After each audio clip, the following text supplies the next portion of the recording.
Hello, everyone. Welcome to this much awaited masterclass. Although in between the Ganpati festival, but I thought that that would be a great time to soak in the energies which are around beautiful, beautiful energies, festive energies, and that's why I chose this day. And yes, happy Ganesh Chaturthi to each one of you. And I'm super excited for this workshop, especially because there are in my journey of writing, which is around more than 15 years by now. I think there are many realizations which happen. So it's the other way around. As a book coach, I learn more than what I deliver or what I coach. And every time it happens that, there is a belief change that happens.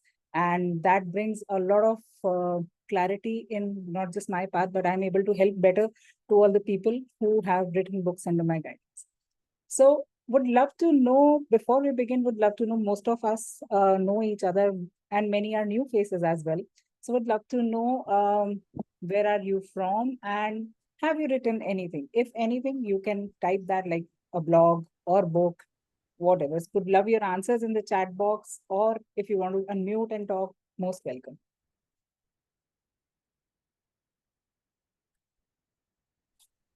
Have you written anything in terms of not just a book, but it may be a blog series also, it may be any other thing. It's as simple as a LinkedIn post or an Instagram post, or even a email with a mindfulness of writing that. Oh yes, Andrea. Okay, yes. I think we have connected. Hi, Heena, Nutan here. Hello, Nutanji. How are you? I'm good, thank you. Good to see you in red color, by the way. That Thank is my first observation. Secondly, I've written poems in Marathi like 10 years ago, but uh, I don't know. I think I carry some sort of fear in my mind that I won't be able to write in attractive way, so I just hold myself back and I don't write. But Teji and my many of my other students, they always tell me, Nutanji, why don't you write a book, why don't you write a book? So I don't know, maybe this time I'm going to push myself just to share my heart out, and maybe that will, with your guidance, that will become something beautiful. So Wonderful. I'm in for that. Thank you. Looking forward. In fact, that was a news to me that you have written a book in Marathi. Wow, articles written in Gujarati. Wonderful.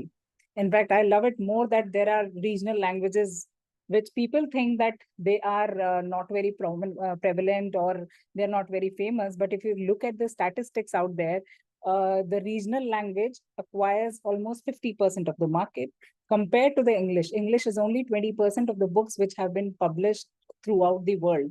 But if you look at the other languages, that occupies almost 50% of the market. So wonderful to know that people are writing in different languages. Cheryl is from Mumbai in Goa, starting to write a book for children to help with emotional balance. Wonderful, very interesting topic as well. Siana, two poetry books and one anthology. Wonderful. Great. Would love to know whatever writing experience you have. It's definitely not, I don't consider that only if you write a book, you are a writer. That's the first myth I want to break here. If you write, you are a writer. You don't need to have a benchmark of getting published and then only I am a writer. That's the very first thing which we need to clarify, so that it helps us to, grow further. So I write for my own self. My name is Neelkant Mehta and I live in Thane. Yes. And I basically write to please myself. Secondly, we have a group called Mythopia. So, and we publish a quarterly magazine, a digital form. So I write, my co-founder and I alternate between the editorials, but all the book reviews they're written are mine. And I write one particular article in, I think I've written for six, we are already 7 issues younger. So I think 6 articles I've written. Yes. I too write in my mother tongue, that is Gujarati. I can also write in Hindi and Marathi, but that's a different story. But my basic expression comes from Gujarati. So even my diaries, what nowadays we call journals, are in Gujarati, English, and Hindi mixed. Marvelous. And I sometimes use the Devanagari script to be, but it may sound Gujarati. So that way, and I prefer to write with a fountain pen and lots of paper. That's all. Wow. Wow. Basically, not a very computer thing. I can scan, and yeah, I've written essays for my MA. I mean, that goes without saying. That's called academic writing. Uh, I started writing a fiction, but I think it has stalled somewhere. So, I mean, the story got completed in the first chapter also. So, I mean, so the things happened, things developed, and I think I ended the story there. And so I'm not able to go to the next chapter. Right, right. Unless I change the plot itself. I don't know what will I do, but yes. Okay, very interesting. And I basically express myself in haikus. oh, wow. That too in my own language, in Gujarati. Interesting.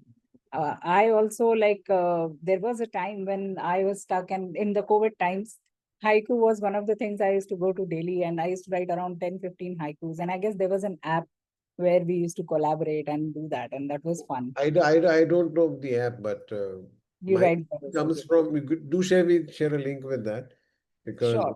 I need to check. I guess it was by the name of haiku only. I will again check it because it's been long. and secondly, I like Gurudev Tagore's poems. Oh, wonderful. So what I do is some of them for my own sake, I write it in keeping the same meter because Tagore's meters you can't play around with. Yes. For my own sake, I write it for myself in Gujarati. Wonderful. Thank you for sharing, Neelkanji. Thank you, thank you. Yes, Dipashri has written few blogs, short stories, and one anthology until it wasn't with her story. And I have been fortunate enough to read that story, and she's wonderful writer for sure. And upcoming ones is definitely Bookmarked Crimes. So wonderful. The reason why I started with this was definitely one to break the myth that, only if I'm published, I'm a writer. And secondly, this workshop, whether you are planning to write a book, whether you have written the book, whether you are thinking about writing a book or not, but it's overall about writing. It's not just writing a book. It's not centered on that. Although tomorrow we will be covering that part where most of the part would be about how to make it a bestseller and how to have that formula and all that part. But today we are focusing on majorly about overall writing concept, the overall idea of writing, and what goes on in a writer's mind, because everything starts from here, whether whatever it is, right? So with that, I want to share one thing, that the reason why I thought about such concept where I don't just talk about the writing skills, which I've been generally doing my normal master classes, which I do are mostly centric on writing part only, writing techniques, sometimes metaphors and all that. This time I thought I would do it for 2 days. One day would totally be covering just the mind part, and the next day maybe we'll touch up on the other things. The reason, because before this, a month back, we had launched a program which was NLP Writers Code. And those who attended it regularly, and it was a blend of two things. We were not just teaching them to rewrite, but we were also teaching them how to rewire your mind as a writer. Because when we talk about writer's block, when we talk about getting stuck, when we talk about fears or whatever blockages are coming, basically they come because there's a blockage here, maybe in terms of belief or thoughts or experiences. And that's what got cleared for those who had attended it regularly. And I saw a transformation in them. In fact, one of them was very stuck in her writing for because she had been with me, and she was going on and off with her writing projects for almost a year. And there were, I guess, 3 book ideas she tossed off, and she couldn't come up with something till the time she attended that program. And a shift happened. And after that, she started her another book again. And now she's almost on the brink of completion. And that made me think that, there must be something which came as an extra part here. And that was about, the rewiring of the mind. When you rewire your mind, whether it is writing or whether it is even exercise, like the same thing works for sure. Even exercise, like when I recall my current journey, like in between, I was very active. And when I had my son, after 2 years of that, I was very active for almost 1 or 2 years. I was doing yoga and all that. post that, when one of my house help left, I took it as an excuse. I would be honest, because if you want to make time, you can make time for sure. And I kind of became, I left, first thing I left was my workouts and the health part. Kept it on back burner because I thought that if I will use up this energy into my work and my son, that would be even much better. But that costed me a lot into diabetes and a lot of things. And last 1.5 months, I restarted my journey. And again, the rewiring thing came to my mind, because all this while, why I wasn't able to do versus why I'm able to do now, that's the difference. That was making the difference was a lot of rewiring which happened, a lot of belief which got changed with the help of a coach, where I understood many things, tiny things, where, general things where we see that, starving ourselves and all those beliefs got wiped off. In fact, food became a medicine for me. And there is not even a single day that I'm feeling hungry or starving. In fact, I'm eating a lot. And even then, the balanced diet and everything. And that's when I realized, the same thing might have happened in writing journeys also, where we think that, this might be the way. And we might have been hearing from people that, people who are writers have to write throughout the day, then only they are writers. And there are so many myths around. And they somewhere block us, they somewhere become the speed breakers, they somewhere become that reason of writer's block. So there is a lot of reasons underneath than what we just say as the labeling of maybe I got stuck, or I don't know why I got stuck, or I don't know why I'm not able to rewrite, or why I'm not able to resume. So we are starting the session for considering that in mind, that we will be doing a lot of rewiring today. Okay, ready for the rewiring? All right, let me share this. Yes. Marvelous. Okay. All right. Okay, so what is that ultimate success factor in your writing game? If this was in place, everything else can be in place. We've already talked about it. So I guess a lot of hint has been dropped already. So, and before that, let me tell you, my workshops are very, very interactive. And yes, for those who don't know me, because I'm generally like very much into the flow that I forget to introduce myself. So I'm Heena, I'm Shrivastava. I'm author of 5 books. I'm founder of Writernaama, which is completing its 4 years. It is an online writing academy where 40 plus people have written and published their books under my guidance. I'm also a TEDx speaker, ICF PCC certified coach, and a certified NLP trainer. And in this journey, one thing which I've realized, again, comes back to, knowing yourself, whether it is, being a coach, whether it is being a mother, or whether it is being a human being, or being a good writer, or just a writer. It's about, the more you know yourself, the more you can understand where you want to go and how you want to deal with that, or how you want to, play around with that. Okay. So that was a mini introduction. I'm not very good at the introductions, I guess. Okay. So what is the ultimate success factor in your writing game? You can type your answers in the chat box. That success factor, if that was in place, everything else can be in place. Any guesses?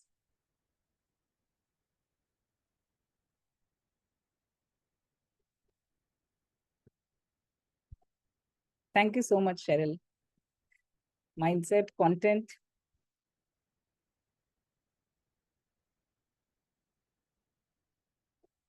How about others? Just give a wild guess. Because although every part is there, but there's one game-changing factor. Being in the state of flow, yes. Okay. The clarity of thought and simple expression. The why of writing, touching the hearts with writing, curiosity. Okay. Wonderful. Discipline. Yes. Relatability. Consistency. Yes. And all of these answers which you have told, what is that one thing that will be in place? So all these things will be in place. Although I've got one correct answer here. How would it make a difference knowing this? Yes. Knowing me, I think mainly completing the project, the book, because I have rest in my, I have the rest in my mind. Great, Andrea. Habit or routines, willingness to write. Yes.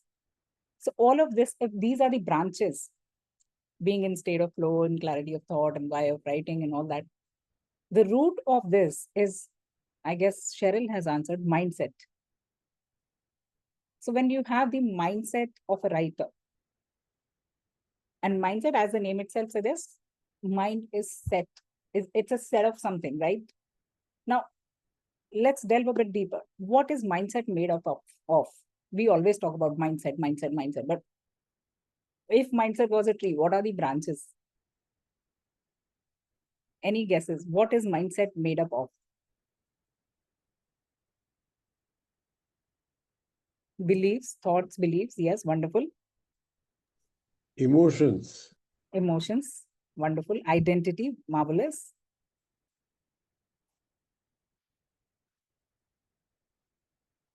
Yes. All these are correct answers. Goals, beliefs, yes. Experiences, conditioning, willpower, interesting.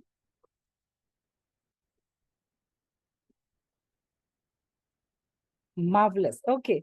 So many of you have replied the things which are there. And apart from that, I'm again saying there's no wrong answer. So mindset is made up of first beliefs. So as in when I'm unfolding every part of mindset, we'll be doing a bit of journaling simultaneously so that you get to know yourself as a writer. All right. So beliefs. What do you believe about yourself in terms of writing? I am a good writer, or so write down those things, maybe 2, 3 things. Like, say, for example, I'm not good enough to be an good and bad both. Whatever is there in your mind as a belief regarding you as a writer, just jot them down. This is the time to just understand what all fears and what all things are coming from where. So let's dig down the belief first. What are those beliefs in your head which you believe about yourself? I will write because I enjoy it. I write well because I enjoy it. Wonderful. Both the empowering ones and the disempowering ones. Make a list of those. Let's take 2 minutes for that. If anybody wants to share by unmuting, most welcome.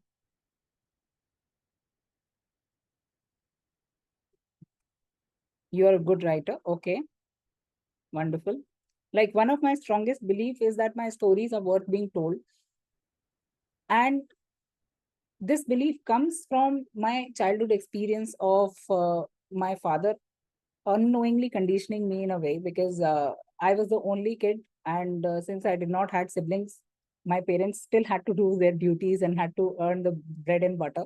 So to pass the time, to kill the time in the evening, my dad used to give me a tape recorder, and he used to put the cassette in that, blank cassette, and he used to tell me, ki, raat ko, whatever stories I used to tell you, na, bedtime stories, you now tell it to the tape recorder, it will get recorded. So I used to do that. I used to recite all the stories, and then he used to collect the set of cassettes. And in my summer vacation, he used to carry them to my dadiyal at my dadi's place, grandmother's place, and there all my cousins. He used to play all the records there. So I used to think that, oh wow, I'm a celebrity, that everybody is listening to my story. That was the feeling I used to get from that. Although he was just doing that, let this girl kill her time. But that cultivated into a very, very, very empowering belief that, okay, my stories have something, and that is why, people are listening to that. So somewhere, whether an empowering belief or a disempowering belief has a roots to the kind of experiences you have in your life. Not necessarily in childhood, may have happened in your teenagers, college times, or even current times as well. But as Vinu rightly mentioned, that it's conditioning. So that's all about beliefs conditioning. Okay, HP, I don't know says that I love to do journaling, but don't know if I can write a full book. So absolutely fine. We are not even thinking about that. We are here only to write a book. Like I said, I believe that I have a language barrier. That's absolutely fine. I write in the language you love. Okay, I can't tell stories in interesting way. When I'm totally into it, I write super well, they'll say, but my need for perfection makes me delay everything. Okay. Okay, Neelkanji writes for himself. And the stories I've heard till date, I want to retell. Okay. Andrea says that I'm creating with my work. Interesting. Very detailed in my description, but I lack the final touch that takes my writing to the next level. Okay. I don't find ideas easily. Okay. Okay. Dimple. Okay. All right.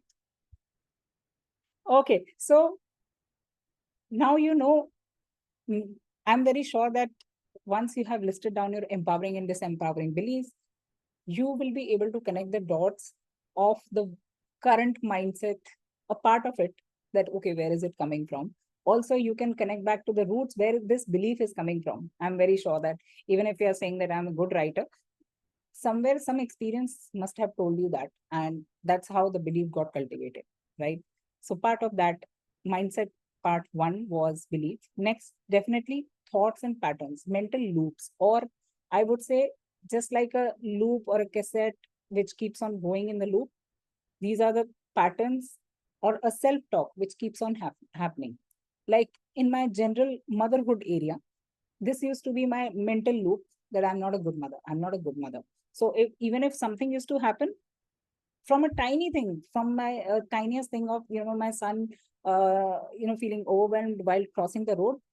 And if I was not able to handle that properly, or if we were not able to cross the road properly, this mental loop would have started.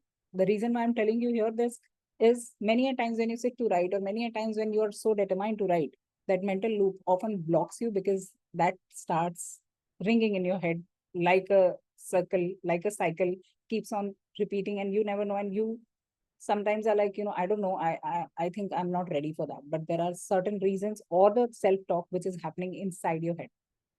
Okay, so uh, the recurring stories or the narratives you build on that, like, who will even read this? Maybe sometimes somewhere somebody, only two people read, and you wove a narrative from there. Only two people read, I'm not worth reading. And that became a kind of broken cassette or broken record in your head, and keeps on repeating. Or maybe I had even seen in the group that somebody had said that AI writes everything, so what's the need of me writing there, right? So every book has already been written. And in fact, one answer I already gave, that yes, every idea, in fact, the hardest part, or the toughest pill to swallow, is that no idea is new. Once we accept that, this acceptance brings a lot of clarity in us. Okay, fine, but then what? If every idea has been out there, but every idea hasn't been written the way I would be writing that, right? AI would be writing it differently, and I would be writing it differently. Till the time you don't give AI an instruction that this is how you need to write, or suppose we need to write it in a letter format or something, then it's another thing. But otherwise, even if I ask you guys, each one of you, to write the experience of this workshop in your own words, each one will write it in different ways. Some people may just talk about, okay, some myths got broken. Some people just pick up the experience of, Heena was speaking very nicely. Or some people would be like, I already know Heena, and that is why I attended the workshop, and it turned out to be a groundbreaking thing for me.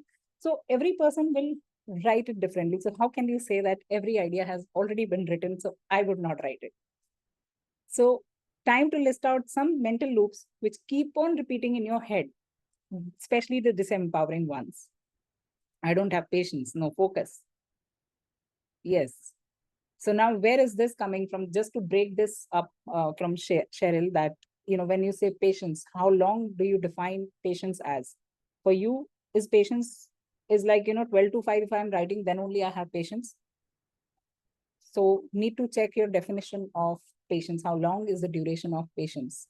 Because in writing, again, it's about rewiring your mindset. It's when I used to think that, dieting is all about, just not eating anything which I like, just going through the, strict diet which is there. And then I realized it is too black and white thinking. And with the help of a coach, I understood that, how to balance it right way, and how to eat even then our favorite food. And same thing works in writing. Procrastination. Okay. Now, what do you call as a procrastination? Being an NLP trainer, I am giving you hints over here to break these mental loops as well. Do you call just writing for 10 minutes and getting up as a procrastination? Or do you call that I was not able to produce 2000 words today, that is why I procrastinate? Do you call that, 2 days I could not write, and that is why I procrastinate, whereas third day you're writing? So think about your definitions, and how you are giving meaning to a simple experience. Can I say something? Yes, Neelkanji. So, what I mean by procrastination is that I feel like writing. I have thoughts, I have words coming in, and then I think, no, I think watching an OTT is far more important than writing down. That kind of, I'm coming from that space. Okay. Okay. Choosing an OTT on Idiot Box, which I love watching, over my own expression. I mean, watching somebody else's expression over my own expression. That's what I mean. I mean, when I say procrastination, that's my definition of procrastination. I don't know it's valid or invalid, but I think that's that's where I'm coming from. Yes, it's completely Because valid. as you said very rightly, that suppose if I don't journal for 2 days, like this is Ganpati festival day, so then I write in my journal that, sorry, my dear journal, I'm sorry, I'm not able to write. Thank you and good night. So I keep the conversation on. Yes. But since you asked about the definition, I think that's where I'm coming from. Okay, very interesting insight that many a times we put what we really want to do on the back burner and we go to OTT, which is absolutely valid, absolutely normal. I guess happens with everybody. The point here is to ask yourself when you're choosing someone else's expression and not yours, what is it that's stopping you to not express yourself? Are you afraid that I will not be able to, write the way all these stories on OTT have been written? Or are you comparing these? Or are you not believing in yourself?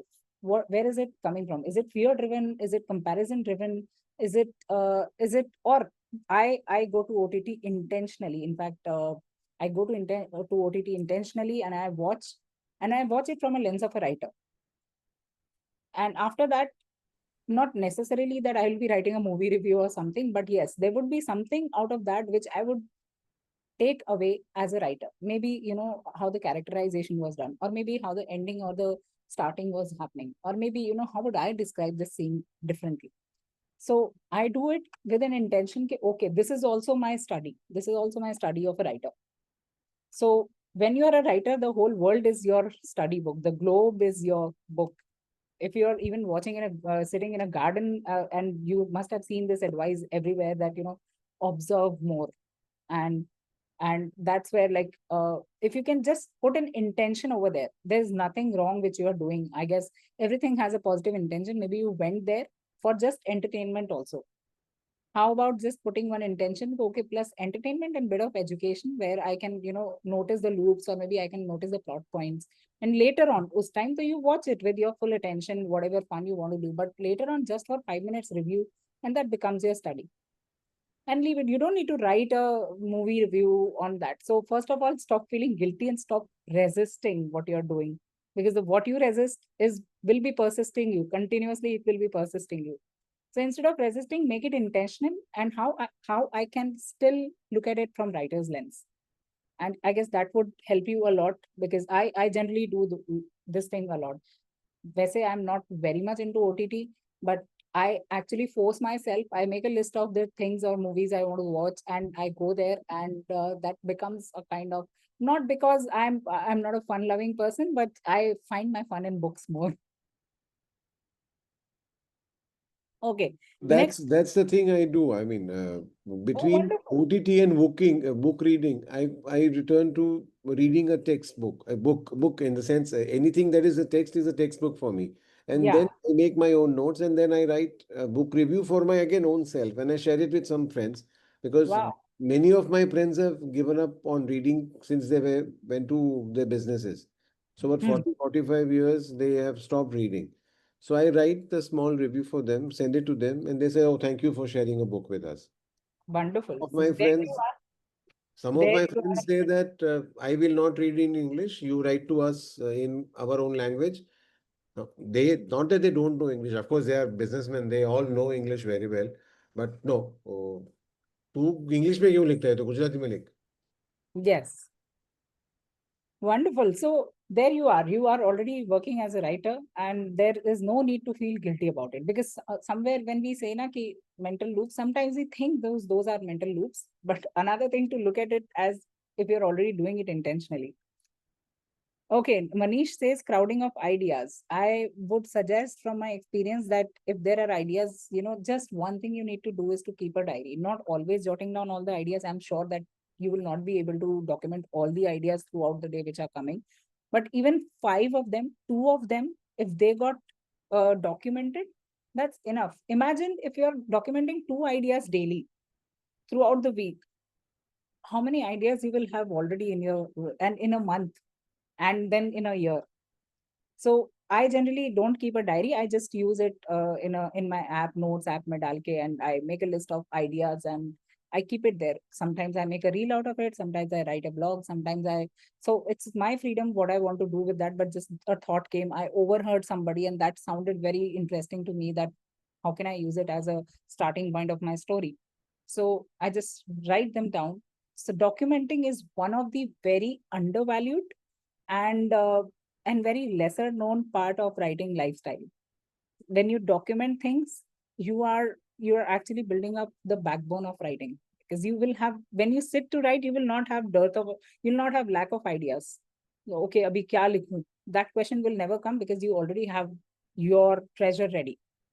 So crowding of ideas can be resolved with that. I generally do it with a lot of one board is there, one board is here. So if something comes up, I do it in my mobile. I don't use boards everywhere, because then collection and compilation becomes trickier. I just use one app and just do it everywhere, because mobile is always handy. So uthaya and I do that. Cool. Here I just want to add one thing.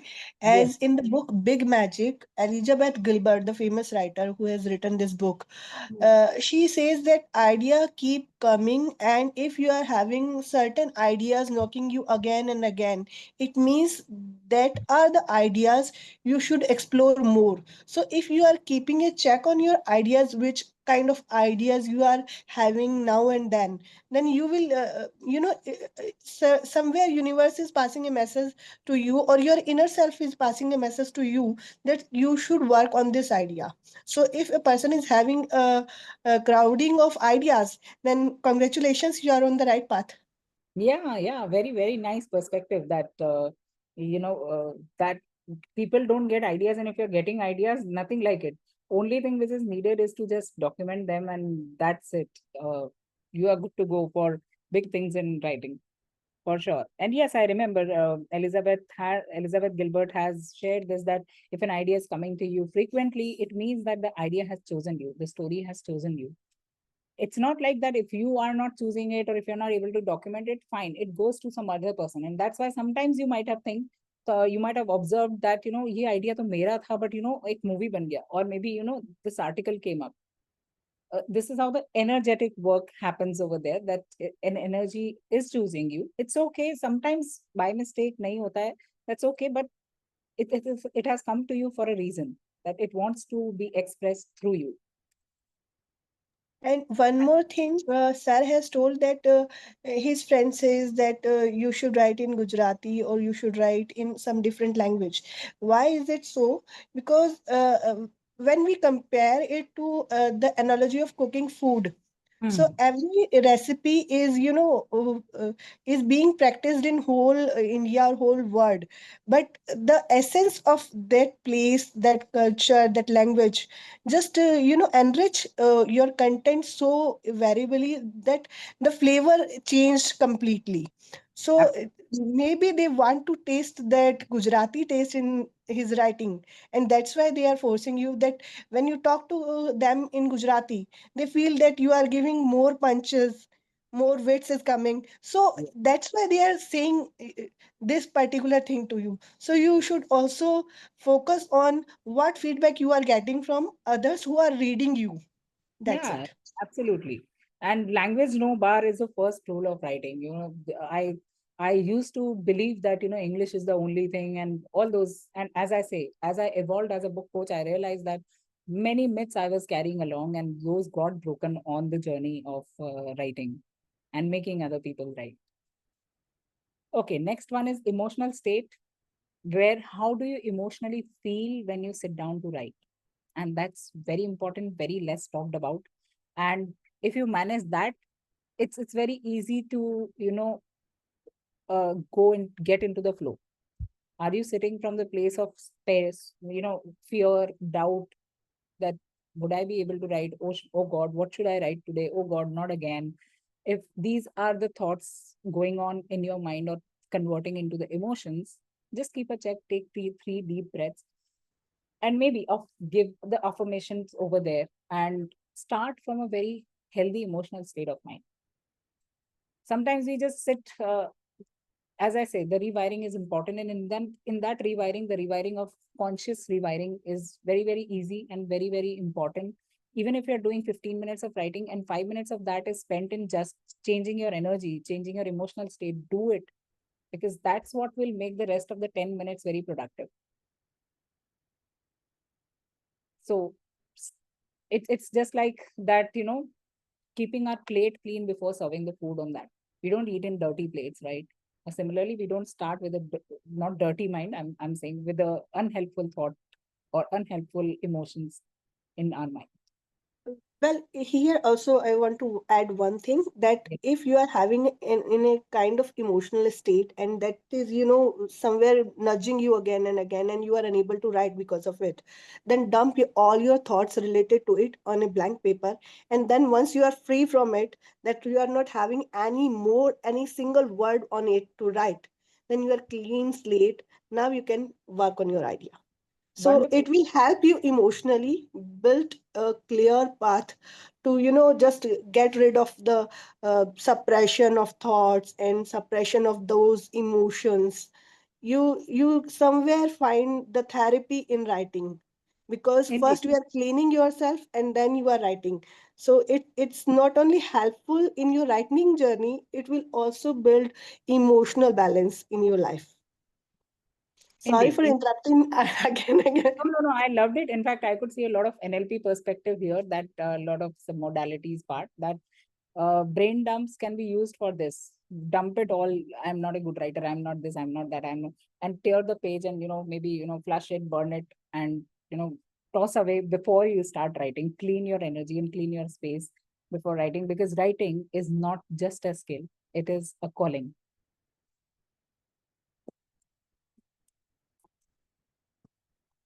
Okay, so we move to the next part of mindset,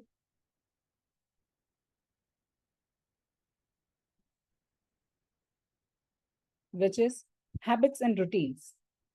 Okay, which are kind of environment shapers as well. So all those daily actions which are training your brain to write or procrastinate. Now we are not talking about the belief, we're not talking about the internal mind, we are talking about the actions. And when it comes to actions, a 5-minute action is fine. So few rituals, like one ritual is I have kept it open.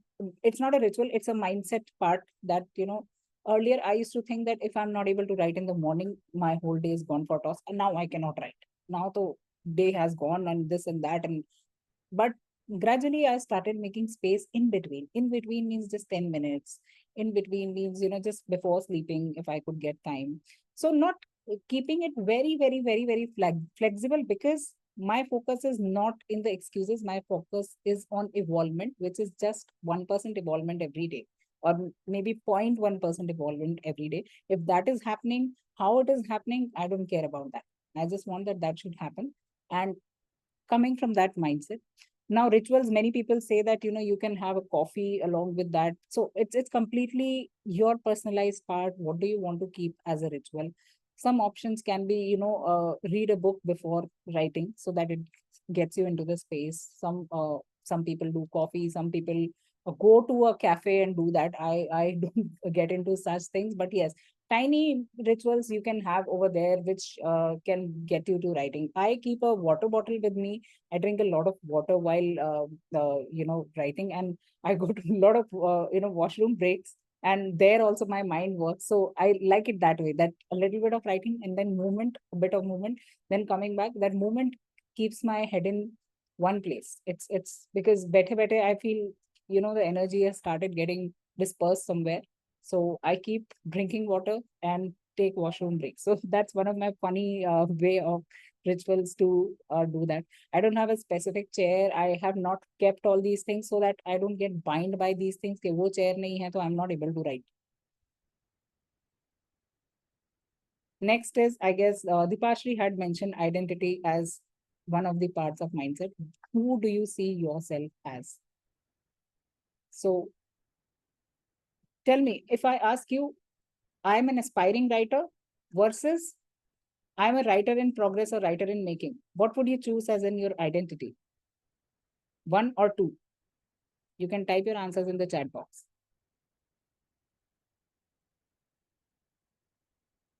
I'm an aspiring writer in terms of, let's say, in terms of book. Let's keep the one outcome there. I'm an aspiring writer, or I'm a writer in making or writer in progress. Cheryl says one. Manish says one. Okay. Dimple says two. Neelkanji says two. Okay.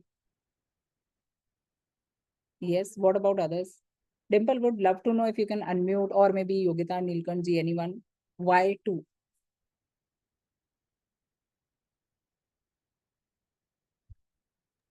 Aspiring means you have yet not, decided, or you are still, to tap on that place where you can consider yourself as a writer. But when you are saying work in progress or writer in progress, it means that yes, you have already started, and somewhere you feel that yes, it's in me and I am going on the right path. Absolutely. Absolutely. Your words shape your world. And Yeah. when you are saying aspiring, you are coming from a place that I haven't even started. That's a beginner That's what you're mindset telling that to your mind. makes you a clean slate. Yeah, that's what you're telling to your mind, that I haven't even started. So I'm just trying to be there. I'm not even there. I haven't even taken the first step. Whereas, Beginners always Where I'm hesitate. coming from is that I have not read enough. okay, Because what happens is that I tell myself as a student of life, and suppose if I read something, and then if I don't know, then I get sucked into reading about that particular subject. And then if I start writing, I feel I must make a complete study before I get okay, into the writing. So that's why it's always an aspiring kind of thing that, okay, if I'm, for example, if I'm writing on astronomy and mythology, for example, which I have written 2 articles right now. So because I know mythology good enough, not very well, it takes multiple lifetime to know mythologies, and I know a little bit of astronomy, so that I could combine them and make a readable article. Interesting, interesting. So you'll get the Point is answer that for this still I workshop. believe that I haven't read enough. So Yeah. maybe as the skies clear up, I may take a course in astronomy to, re-establish my mythology, and I think to validate myself. Okay, okay. So Because today star charts and everything is available just on a click of a button in Google or whatever you want to do. It's right, available, but it's better to see with your naked eye. So it's like experiencing on screen and experiencing in multi-dimension are two different things. So I'm okay, the old school. We believe in experiencing in the multiple dimensional world and not necessarily on two-dimensional screen. very interesting. Very interesting. I will be touching upon this topic at the end of this workshop. I've included something regarding that. Okay, Dipashri says, two, because identity is my strongest call to action. Example, I identify as a mother, so I do all that is required of a mother. Indeed, very on point, because everything kept aside, if you start considering yourself as a writer, and that's what I do in my book writing programs as well. The very first action I tell them, not to write, not to ideate. First, start calling yourself an author or maybe writer. Have you ever introduced yourself as a writer or as an author? When you talk to people, generally, when I was not in that writer's mindset, despite writing 3 books, I used to tell them, "Kuch nahi karti hu, main ghar pe rehti hu, and I just do some writing." I never used to even say that I've written 3 books. And gradually, I changed this. I made a conscious effort to say that, and I started seeing the shift. not just in people's faces. I'm not saying that, it's for the outer validation, but it's for your own self. When your mind hears that I am a writer, I've written this, and I'm an author. When your mind hears that, it works on your subconscious is hearing that. So it's for yourself is what where I'm coming from. I'm not saying that, you get the validation from people, oh my God, wow, she's a writer. And then you get that identity, wow, I'm a writer. So not from that place, just for self-validation to tell yourself where you are, because most of the time we need to remind ourselves that what we are, who we are, right? It's So somewhere, you are changing your identity or accepting your identity at a subconscious level. And once it's at a subconscious level, all your habits, all your thought process, all your beliefs, values will work and flow as per the identity that is accepted by your subconscious. And that's why it is very important to, yes, accept, even if you are having some fear in your mind, even if you think you are a beginner in this field, but you have to accept that overall, whatever it is, I have accepted it. Now I am a writer. Maybe I am on the first level or the first step, but I have started. indeed. So from today onwards, even if you have written blogs, even if you are just interested in writing, not have published the book, start calling yourself as a writer in your introductions and see the shift that is happening. And published author, especially published author, hardly use that because, we are all stuck into that idea that only the authors who are doing book launches, they claim they themselves as an author. And ठीक है, मैंने तो एक book लिखा है, whatsoever. So, but that's what we need to work on. Okay, next is focus and perspective. What lens are you choosing? And this hails from the part of values. Where are you choosing to place your attention? Are you just focusing on outcome? I have to write a book and that is why I'm reading this, or I have to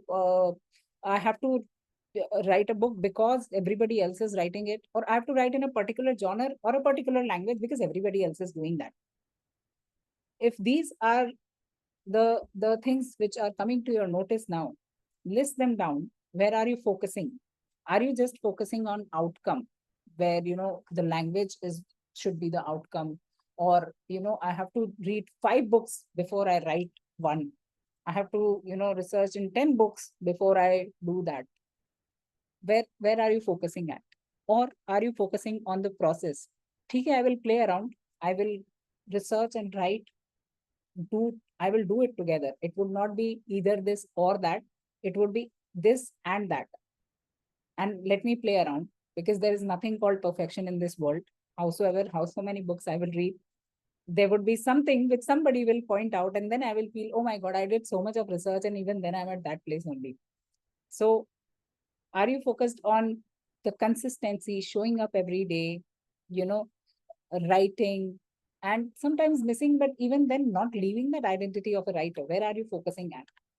What are you valuing there? What is consistency your value, or is perfectionism your value? Check. Sometimes perfectionism is good, but if perfectionism is becoming a hindrance, and you are just taking one long year that 1 saal tak I will read books and after that only I will write it, then it's a hindrance. So where are you focusing on? Next comes the important compass, which is values. Why are you writing at all? So this question is open to all of you. Whatever you are writing, blog post, social media post, books, wanting to write books, why do you want to write? Want to share my perspective with the world. Okay.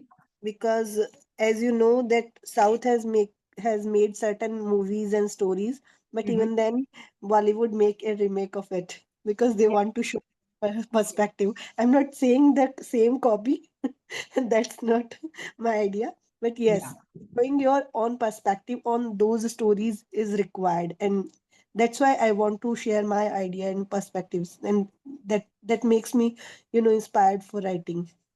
Very interesting. For my inner healing also, I want to write.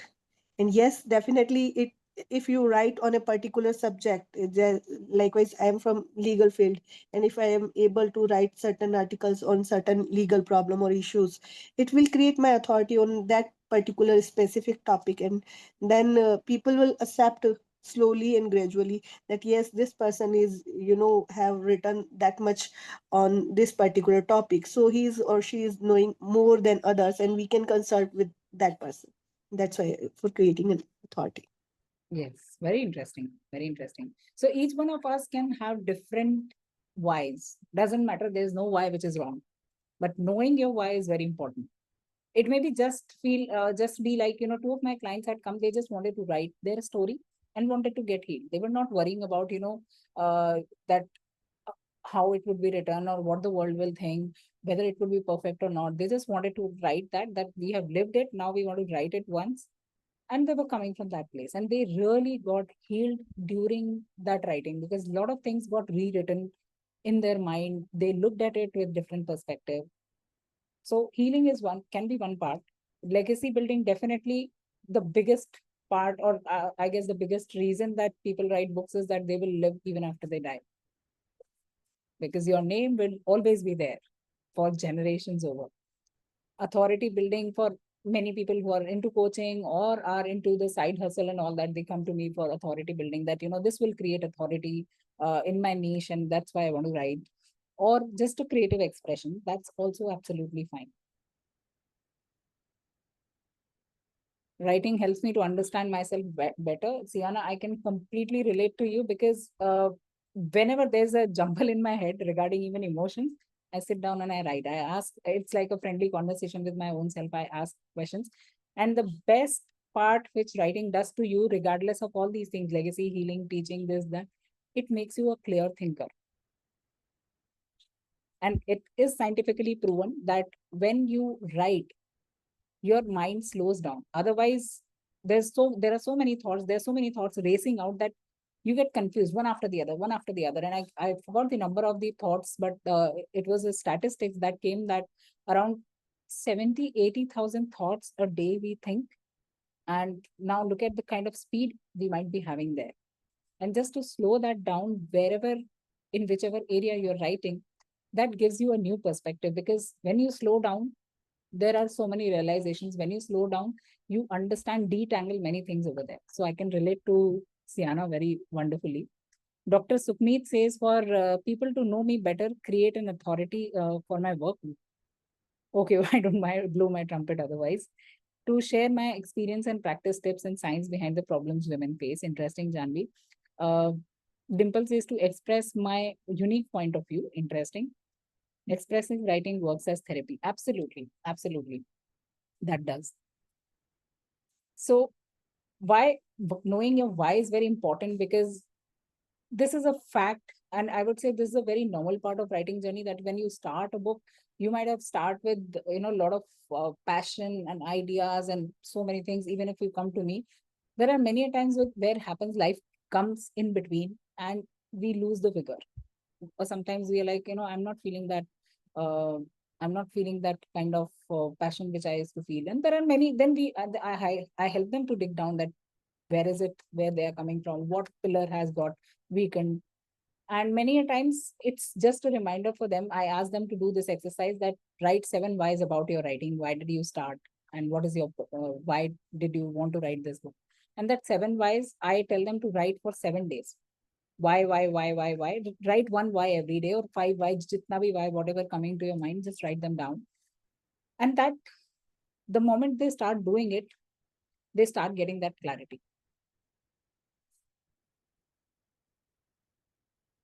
Okay, so what's happening? Just a moment. Okay, so that was about mindset. We'll be talking few more things about rewiring here, where some beliefs will be addressed, and I will use some NLP techniques there to help you to come out of those. So there would be some practices, some journaling questions, some tips which would help you to stay on track with that. So what do you think are the 3 hidden fears that keep people from writing a book? And before that, one thing I want to ask all of you, how many of you think that I have to be a writer in order to write a book? Yes or no? I have to be a writer. I got to be a writer. I need to know writing techniques in order to write a book. Yes or no? Janvi says no.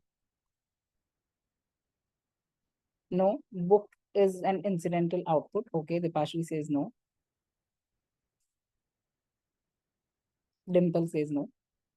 Okay, if you don't need to be a writer, what do you need to be in order to write a book? Give me that answer as well. Good clarity on this, that this part is very, very interesting. So one of my clients who is a corporate lady, and she started the book with me. And as I said, in between, she lost the momentum and she came to me and said, Heena, I don't know what is stopping me, but I think I'm not a writer. And that is why, I'm not getting that zeal out of zeal for writing. And I asked her just this, who told you need to be a writer in order to write a book? And she was taken aback that, okay, I don't need to be a writer in order to write a book. Need to be interested in writing? Yes. Now, the answer that I'm going to give before, after you guys guess, what do you need to be in order to write a book? Just one word, identity, which you can think of.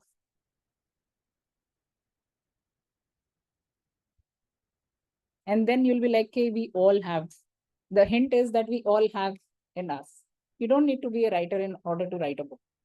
That's for very sure. Even if you don't know writing techniques, you can write a book. Believe I am a writer. Okay. Okay. You need to know what you want, that clarity as to what you want to, the message that you want to share, right? Okay, interesting. Need to know how to write a book. Need to know to write. Imagination, storyteller, very good. Simply to be able to express myself with clarity and sharing. Very interesting. Although all answers are connecting, the one word identity is we all need to be a thinker. And we all are thinkers. Till the time that idea is not thought out, how would you even start, right? And that the whole writing process is all about thinking, maybe sometimes thinking structurally, sometimes, thinking in a critical thinking manner, sometimes, various thinking models we use in writing. Through that, the book is chalked out, right? So all of us don't need to be anything, but just think. Even if you're a storyteller, it will come from thinking only. You'll think of stories and then the further process. So I'm talking about the roots here, that you need to be a thinker, nothing else. And we all are thinkers. We all can think of the stories. We all can think of, a book idea. So it starts from there. You don't need to know writing. Writing will come automatically to you. As long as we are literate, we know how to write. The basic things. Definitely, if you want to level up and you want to understand the nitty-gritties of reader psychology, then you can come to Writernaama. But otherwise, simply, you just need to be a thinker. That's it. And I'm sure many have written books without any book coaches as well. I forgot her name. So she was the one who just left the meeting. I forgot her name, sorry. Who wrote in Marathi. Sir, Neelkant sir has written in Marathi, Gujarati. So you just need to be a thinker. And now my next question is, what are the hidden fears that keep people from writing a book? Yeah, sorry, Nutan. Thank you so much for reminding me. What are the 3 hidden fears that come as a block for you to write a book? Self-doubt? People laugh or criticize me what I'm writing. Judgment. Janvi also said judgment.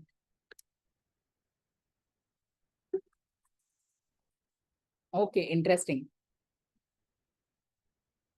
So let's see what are the fears. Interesting replies. Never wrote before. Okay. So we had never walked before also in life when we were toddlers, right? But we started walking, right? We learned from the surroundings and we gained our strength. Our bones became steadier. That's just a basic example. We never knew cooking also, and we learned cooking. Okay. So the very first is judgment. It's the biggest one. In fact, I till now also sometimes, become a victim of judgment, that judgment thinking, oh my God, what will people think?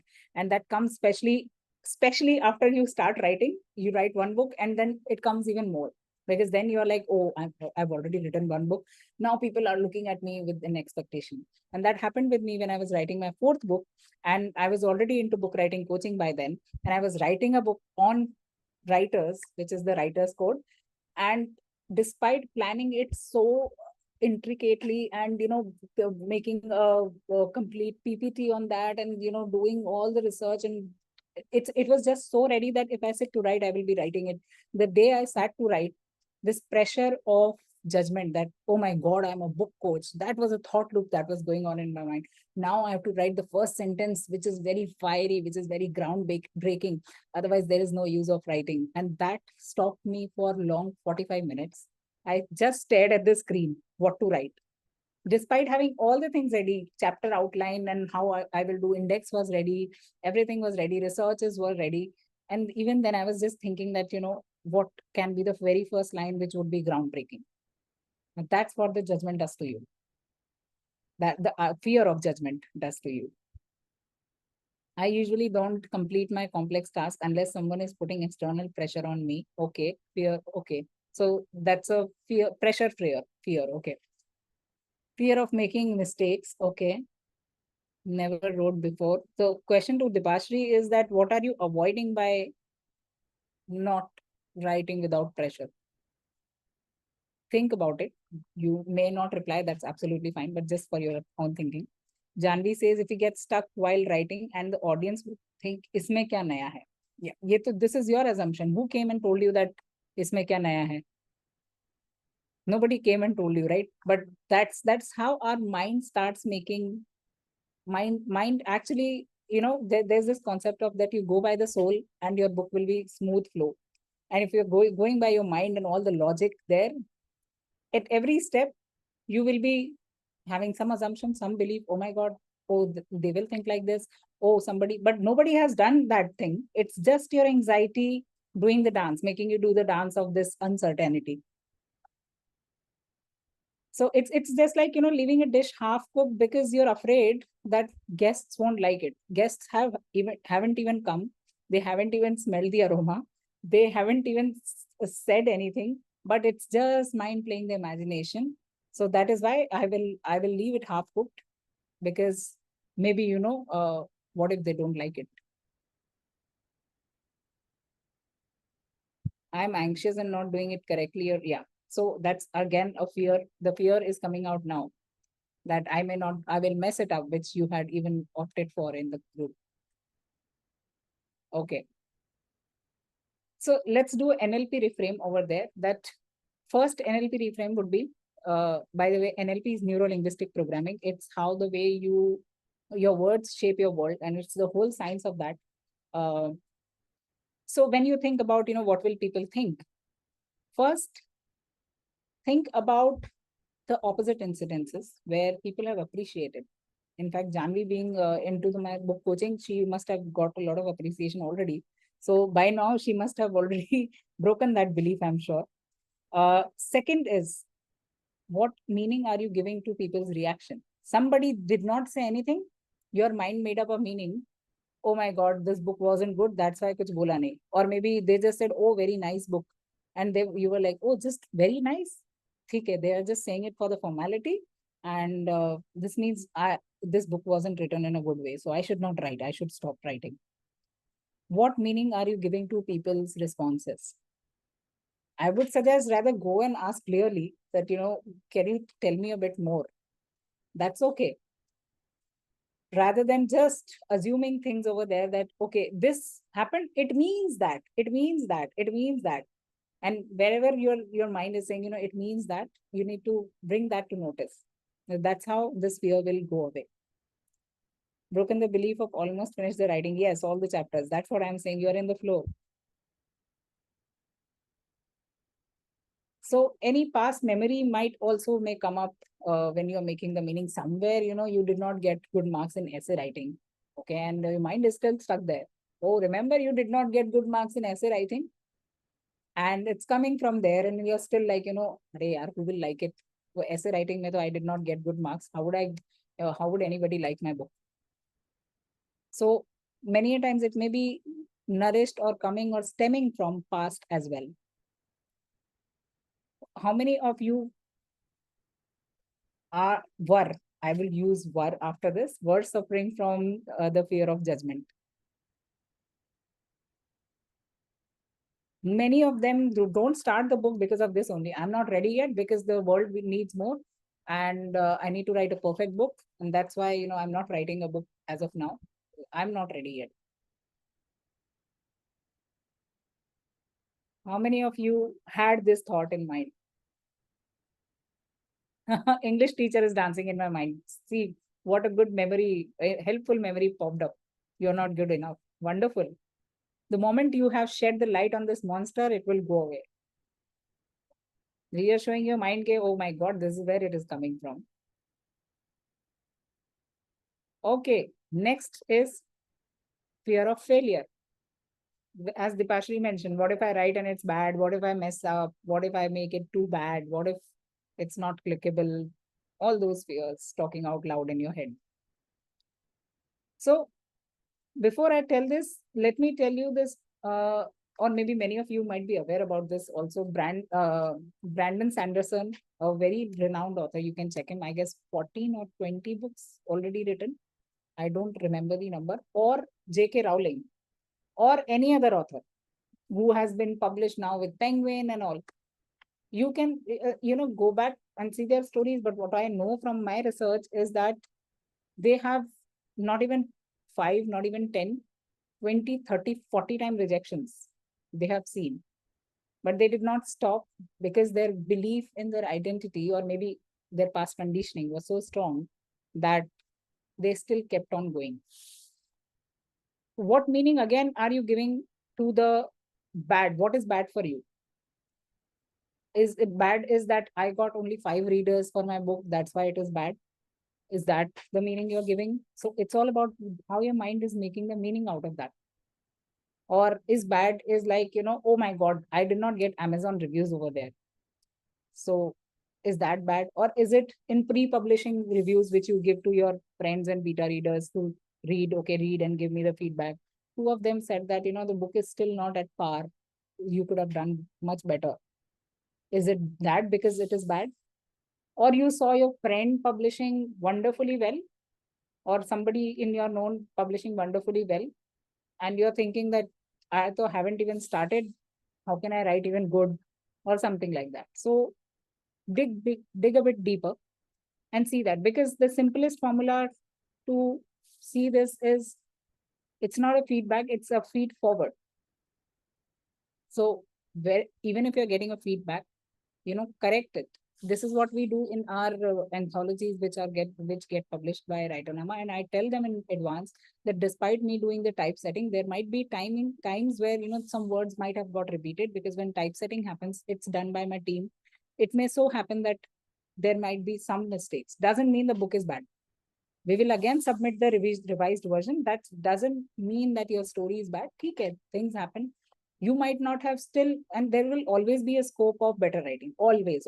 Even if you are a J.K. Rowling, she also has a scope of better writing. Doesn't mean that she says that my book is bad and that's why I will not write. I did, we knew it reverse, jumped into writing and then thought none would read my book. Yeah, but I'm sure you came out of it after writing 2 books. वो बीच में, see, in writing process, I'm not saying that today you are rewiring it, this will never come up again. In fact, the more you get into writing, it will hijack you even more. But I'm sure these tips, tricks will help you. This awareness basically will help you. You can, as long as you can ask yourself this question, that where is it coming from? And as long as you can bounce back, because this will happen. It's a process. In process, many times doubts will come. First part is acceptance that these will come. No, okay, fine. And second is then you bounce back. do you remember that where you are, where are you, who you are, where are you coming from? That's what really matters.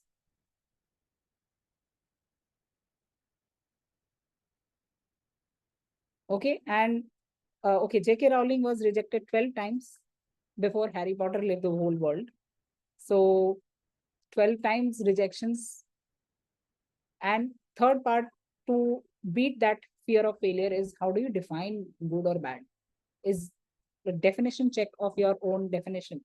Does that need to be redefined? Because many a times we are so stuck in, if my book is not bestseller, it's bad. If this did not happen, it means it's bad. So again, some unhelpful meanings which we attach to these things. In fact, my book is also not bestseller. I don't even do such marketing also, but yes, I'm sure whoever is reading my books, even if it is 500 copies sold only, I'm very sure they all have got value. And that's enough for me. Even if one person came and said to me, in fact, there is more than one person, whoever bought the book came back to me and said, but my condition was that if one person is coming and telling it, saying it back to me that, Heena, I got value from it, something shifted in me, that's enough. My definition of good is that, not more than that. Thank you, Janvi. Because again, if we look at it from energetic point of view, if you're starting a book by saying that my book is not good, I'm a bad writer, what kind of energy are you putting into the book, and what kind of energy would be transmitted to the reader? Not just in book, even in a blog post, if you're starting it with, oh my god, this topic has already been written, and what else I can bring into that, the same energy will go into that. I'm not saying that you change the energy and there will be 1,000 likes over there, but yes, whoever will be liking will be connecting with you.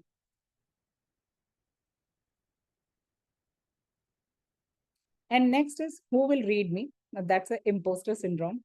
And again, this keeps on coming pre-writing phase also and in post-writing phases also. So for me, how I beat this is I keep telling myself that, every book is like a soulmate. And soulmates, each person has a soulmate. They may not be in terms of just romantic soulmates. Sometimes it's a good friend, sometimes it's a sister, sometimes it's a brother. And similarly, books also play a role of a soulmate. And that's why if you're matching with that book's frequency, it's not like nobody will match with that book's frequency. Your book is in a certain frequency from energetic point of view, and people who are in that frequency will definitely connect for it. वो दिल तो पागल है का dialogue था ना, somewhere somebody is made for you. Similarly, somewhere some book is definitely made for you, and the other way around as well. So it never ever happens that nobody will read my book. Initially it might be that lesser people are reading, but as and when you're progressing, the number of reader increases.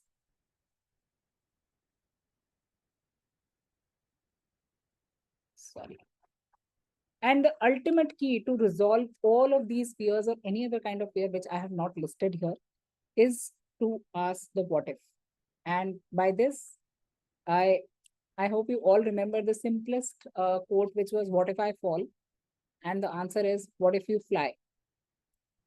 Right? So every time a fear comes up, tell yourself, what if the positive scenario can happen?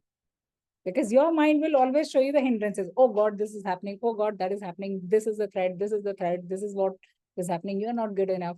Just ask it, what if? What if I'm good? Let me just give it a shot. What worst can happen? You will still be alive. You will still be eating. You will still be writing. You will still be smiling. And that's all matters. And one biggest fear which I have not mentioned here, but often comes in my coaching, and I would love to talk about that, is people often think that, book writing is a momentous task. मतलब पता नहीं क्या ही है वो, it's a mountain बहुत बड़ा सा. And when it comes to blog writing, तो सबको लगता है blog writing तो easy है, ठीक है. Social media content easy, I can do that. Book writing, oh my God, book writing करने के लिए, I have to think, because there's a lot of process, there's this preparation, there's this research, there's this, chronology, there's a lot of thinking, there's, a publishing process, how many things I need to take care of, right? Okay, Dipashri, that's me. And to them, I say that, how about thinking about this whole book as a collection of blog posts? Every chapter is a blog post. Because that's how you write the book. You don't write a book in a day. You don't write a book in, 5 days, 10 days. Some people do that when they have, so there are exceptions as well. But yes, in a general process, at least 2 months are normal if you are doing it diligently. 1 to 2 months is a normal time which you take.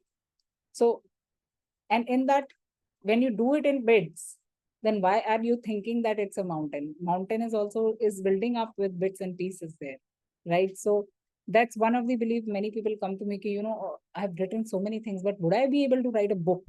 I said, but when you have written so many things, it would be easier for you to write a book, right? Because you have done so many things in writing. So your writing experience is a compound part.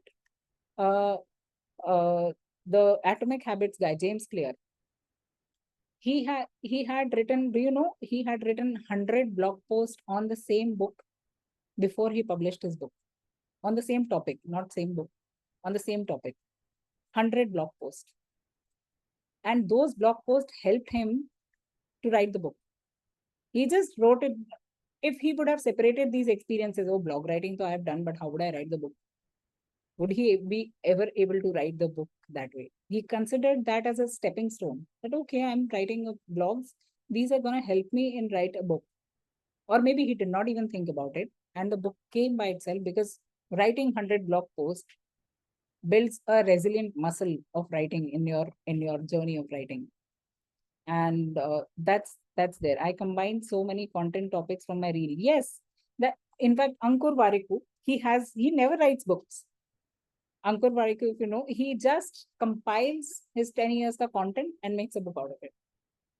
And that also somebody else does for him. He, in fact, in his writing course, introduces his ghostwriter officially, that she's my ghostwriter, and she does it for me. So it's and even then his books are rocking. I guess he's the #1 author in the world who is having this huge royalty. I guess कुछ crores में उसका royalty जाता है. He's the #1 author. उसको जितना royalty मिलता है अभी तक किसी को नहीं मिला. Despite not writing the book, just collecting what content he had written. So all these are stepping stones, whether you're writing a blog or who knows, somewhere you get an idea and you compile that. Almanac of Naval Ravikant is a collection of Naval Ravikant's all the written posts about money and reading and life and whatnot. And it's selling like hotcakes. One of my clients also is doing the same thing. She's collecting all her social media posts, not Janvi ka I got to know now. Another one, and she's also doing the same thing. She's collecting all her social media posts and compiling it, segregating it into topics, maybe leadership and corporate and all that, and then making a book out of that. Why? Because social media posts cannot be revisited again, but your book, it's a compiled, compact source where one person comes to you, they will know a large part of you. And I'm sure if they are picking up the book, one or the other idea, they will resonate with. And so that's one of the very strongest fear, and ask what if also there. Okay, next part I want to address is a simple identity shift, which we have already done in bits and pieces, where I had asked, are you aspiring writer or are you author in making progress? And we talked about it. How does the word play, the play of words is shaping your world? How does this happen and what your mind thinks over there? The question here is to further dig a bit deeper. Does a runner call themselves a runner only if they are winning Olympics? Olympics नहीं जीता तो हम तो runner ही नहीं है.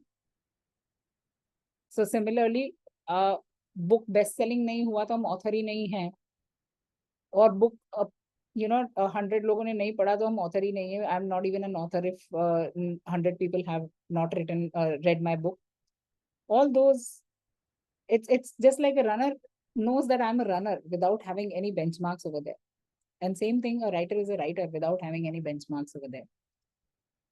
A caterpillar, another example is caterpillar. There's a caterpillar, we say that caterpillar doesn't talk, but do we identify it as, it's an aspiring butterfly? We always say that, it's meant to be a butterfly. It's a part of it. It's meant to be a butterfly, and that's what we are. If you are writing, you're meant to be a writer. It's not an aspiring writer. Aspiring is a place where you are still differentiating between where you want to be. And from energetic point of view, if we talk about energy work, that's where you're coming from a place of lack. I don't have it now, but I want to be there. So if you're not having it right now, which frequency are you at? You are at, I don't have it right now. I don't have it right now. So same frequency you are attracting. But if you are at a place where you're saying, okay, I have started working, even if it is with blog posts, even if it is with, just thinking about writing a book, even if it is regarding attending this workshop and setting my mindset, okay, before writing a book, let me reset my mindset. So all that is part of you tapping into that frequency and telling it to the universe, see, I'm ready. I'm ready. I've tapped into the frequency. So this is how the energetic work also works apart from the NLP point of view, which I talked about regarding aspiring writer. Okay. Next part is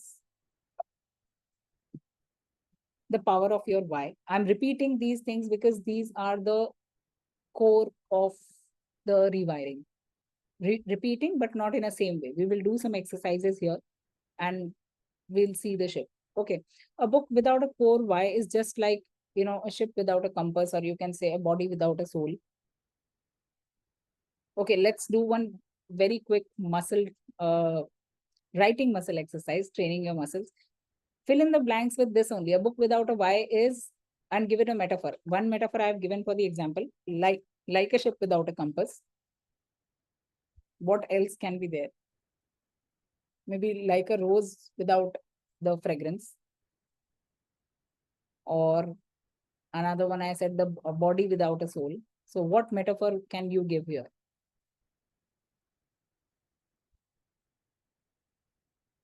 Just flex your muscles, because that's a kind of stretching work. Like a garden without trees, very interesting. A pen without any ink, wonderful.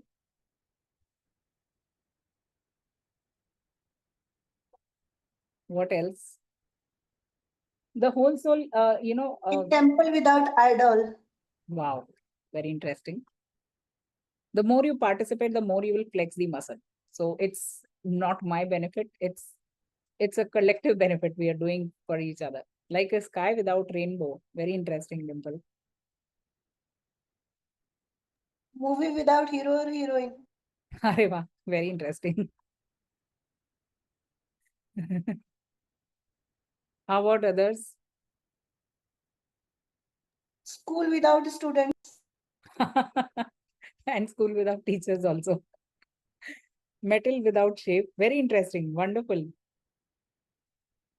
Like a chicken gravy without any masala and salt. Very interesting. A lamp without a bulb. Very interesting. Phone without battery. Wonderful. Food without salt. Yeah. See, and who said that I am not a writer? I cannot think in writing. You all are thinking in terms of metaphors and all. Metaphor is one of the very important part of writing. Wonderful. Elephant without fat. Very funny one. Very interesting. Okay, so we'll see a golden thread where how you can create your why. The components would be, you have your story, you have your purpose. Story, I don't mean a story sort of story. If you're thinking of a non-fiction, then you have an idea. So you have your idea or your story, you have the reason behind that idea, and that would be very personal to each one of you, I'm sure. And then you know that what would readers gain out of it. If you have these three things in place, your why would be very stronger. So that's the deeper part which we are touching here when I say that know your why. So quickly type your answers in the chat box, or you can unmute and tell me about. If you have written the book, you can talk about that. What was your, not the whole story, but yes, I had a story. This was my purpose, and this is what I knew about what readers will get. For example, meanwhile, you guys are thinking, like my fourth book, when I had an idea that I want a book on writing which is not the typical elements of style sort of way, which is very, very technical and very, very like, if I personally, when I had read Elements of Style and books like that, it was giving me jitters down the spine. It made me feel like, it's very tough to be a writer. It's itna sara rules and, this is so overwhelming. It's very tough to be a writer. I think I'm not cut out for that. And that's where I thought that many must be like me who would be picking up these books and would be getting so tangled in these, nitty-gritties that they lost this confidence. So how can I bring that up is by bringing a book which is very, very simple, very, very relatable, and which comes only from my experience of writing. Nothing else, nothing. I haven't mentioned grammar there. I haven't mentioned all these normal things which are mentioned in a typical writing book. But the things where I could experience a simple framework which would help me, or where to start from, or my story about why. So all those things, which is a very relatable part and everybody could relate to, so that writing doesn't feel like, a mammoth task, what to do with this, and I'm not cut out for that. So I had my why very clear. The purpose was very clear that it should be easygoing, should make people feel very, oh my God, writing was so easy. I never thought about it. And all my coachings are based on that. Till time, all 40 plus people have told me the same thing, that you make writing look like very simple. And that has been my objective since the start, that it's not a tough thing, only if you set your mind that way. And then I knew that if I bring this purpose into the book, the reader's gain would be they will get to start writing. With or without my help doesn't matter. This book should get them start writing something, or at least, give them this ray of light that, okay, I can get going, and they start brainstorming. Even that is enough for me. So now give your answers about, if you have a book for future, what you want to write about, or you want to connect with your past book, completely fine. Yes, Dipashri. Okay, so in the Green Confidant, I have a couple of ways. One is to raise awareness about sexual abuse of boys, which is not much talked about. And the second why in that is to raise awareness about the importance of writing down your thoughts, so that the heavy emotions associated with the thoughts can kind of go out of you and you get clarity. And the third is the power of a good listener, like Professor Anay in that book. Because he listens to Dijul, they're able to move forward with that. So those are the three whys in that book. Very interesting. Wonderful.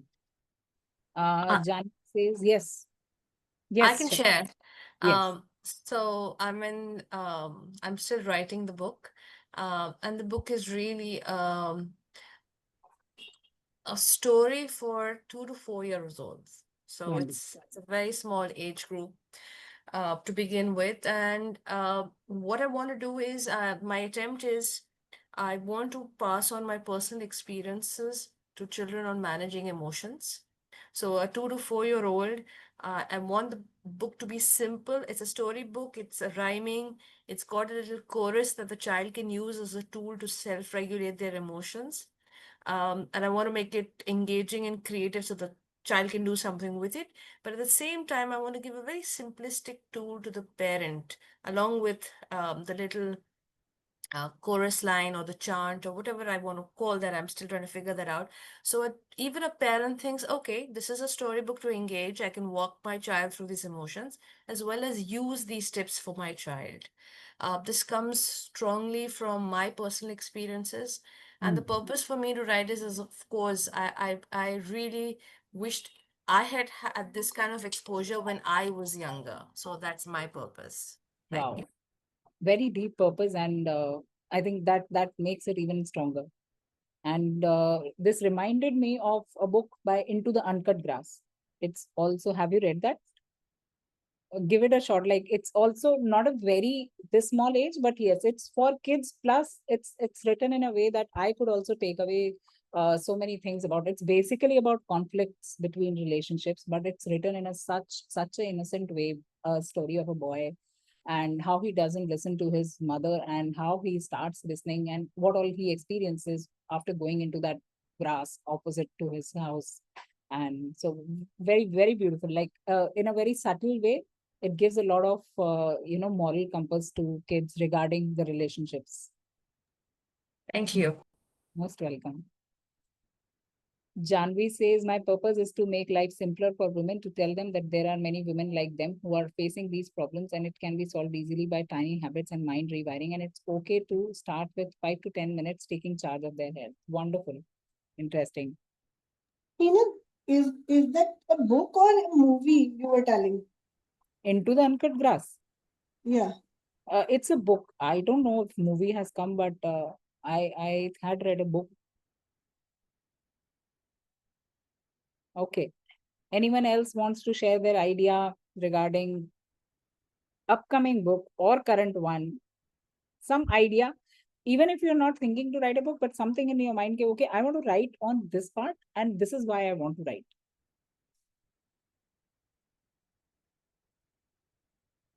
Yes, Dipashri.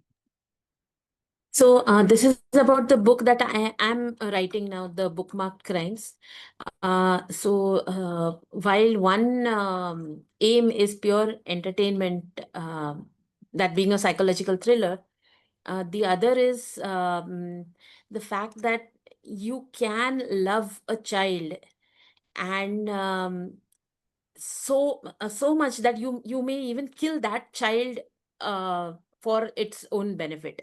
Right. So the extent of love that is possible, that's one. And second thing is to bring out what are the possibilities when a mind is twisted. Right.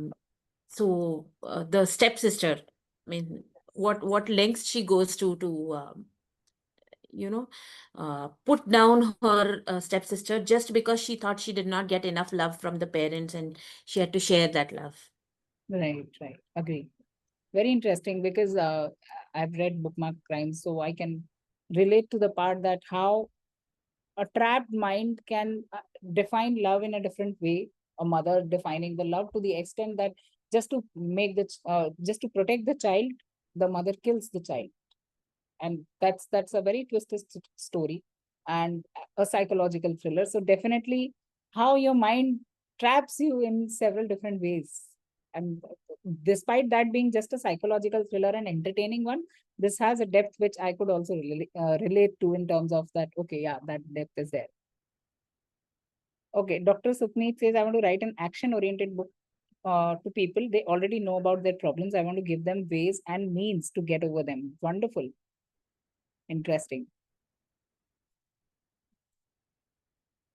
Okay, so let's answer these questions to dig deeper into the same golden thread. If you are not able to get the answers through the golden thread framework, these answers you can think of, these questions you can answer. The story that shaped me the most, or as Cheryl also said, that, wish I could be the one, or wish these things were available to me when I was a child. That's one of the story that is shaping her the most. And that's the complete game changer, which is turning out into a book. Or the change I want my book to create. What kind of change I want my book to create?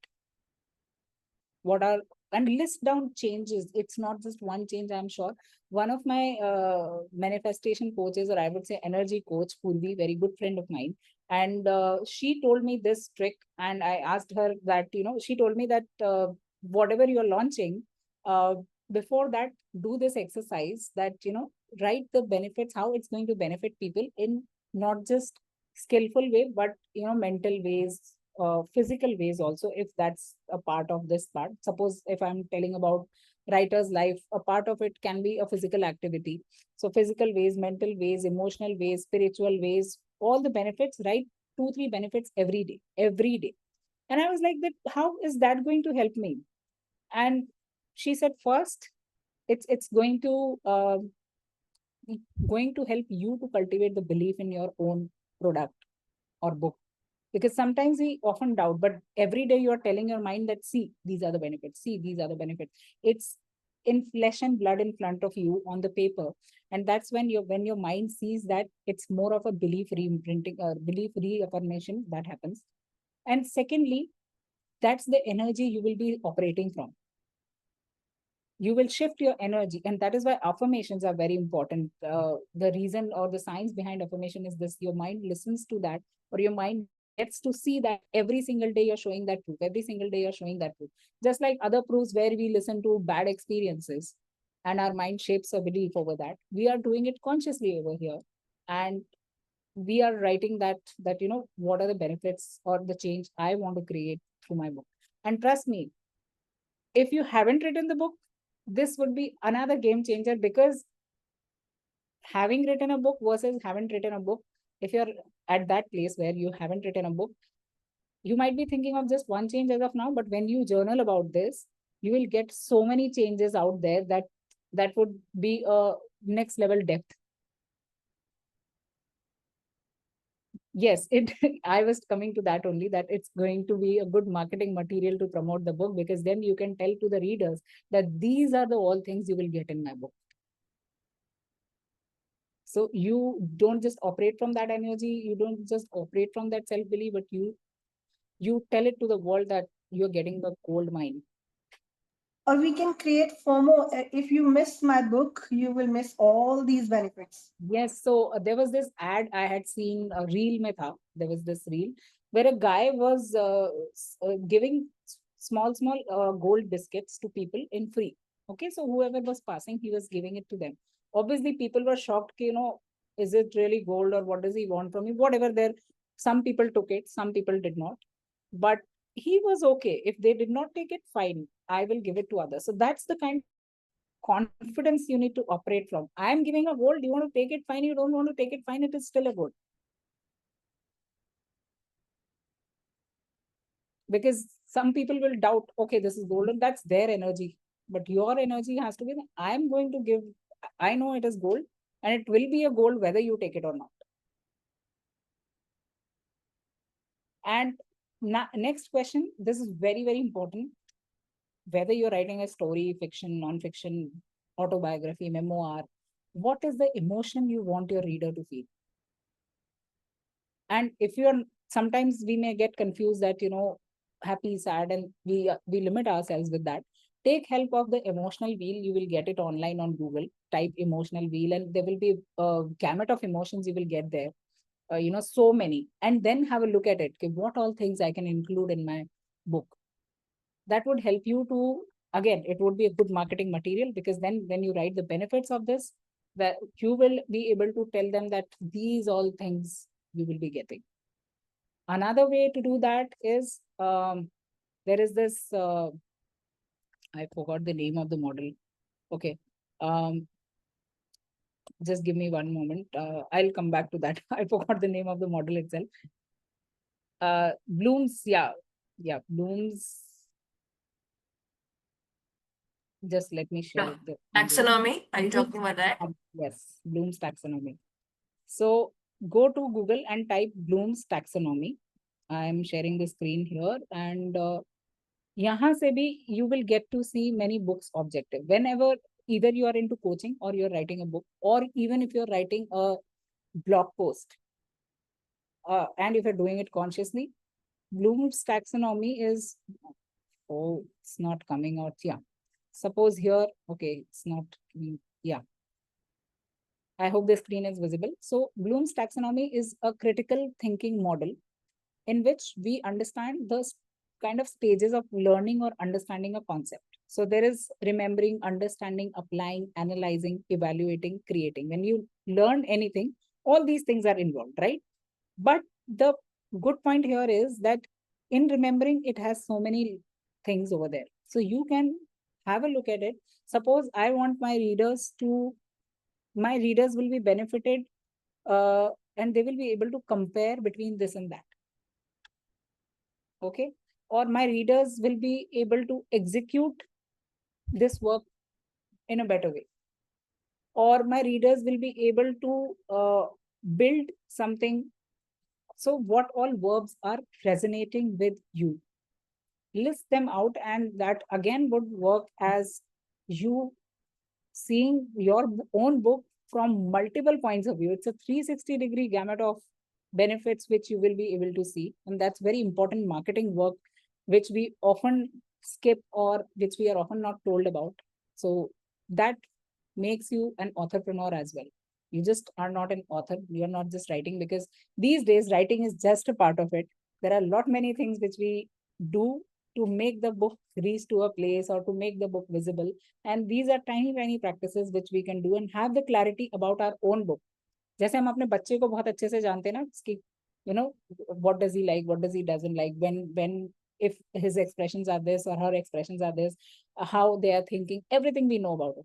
Similarly, this whole process is about knowing your book like your own child, and book is your child, mental child.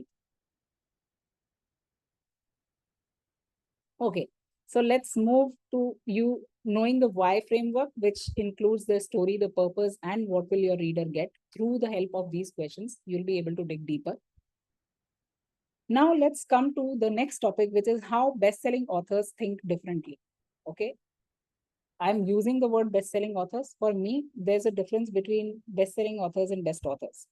Okay, and sometimes the best-selling authors may not be the best one. I'm not insulting anybody, but in the rat race of becoming the best-selling author, don't forget to be the best author. And by saying the best, I'm not giving a comparison trap here.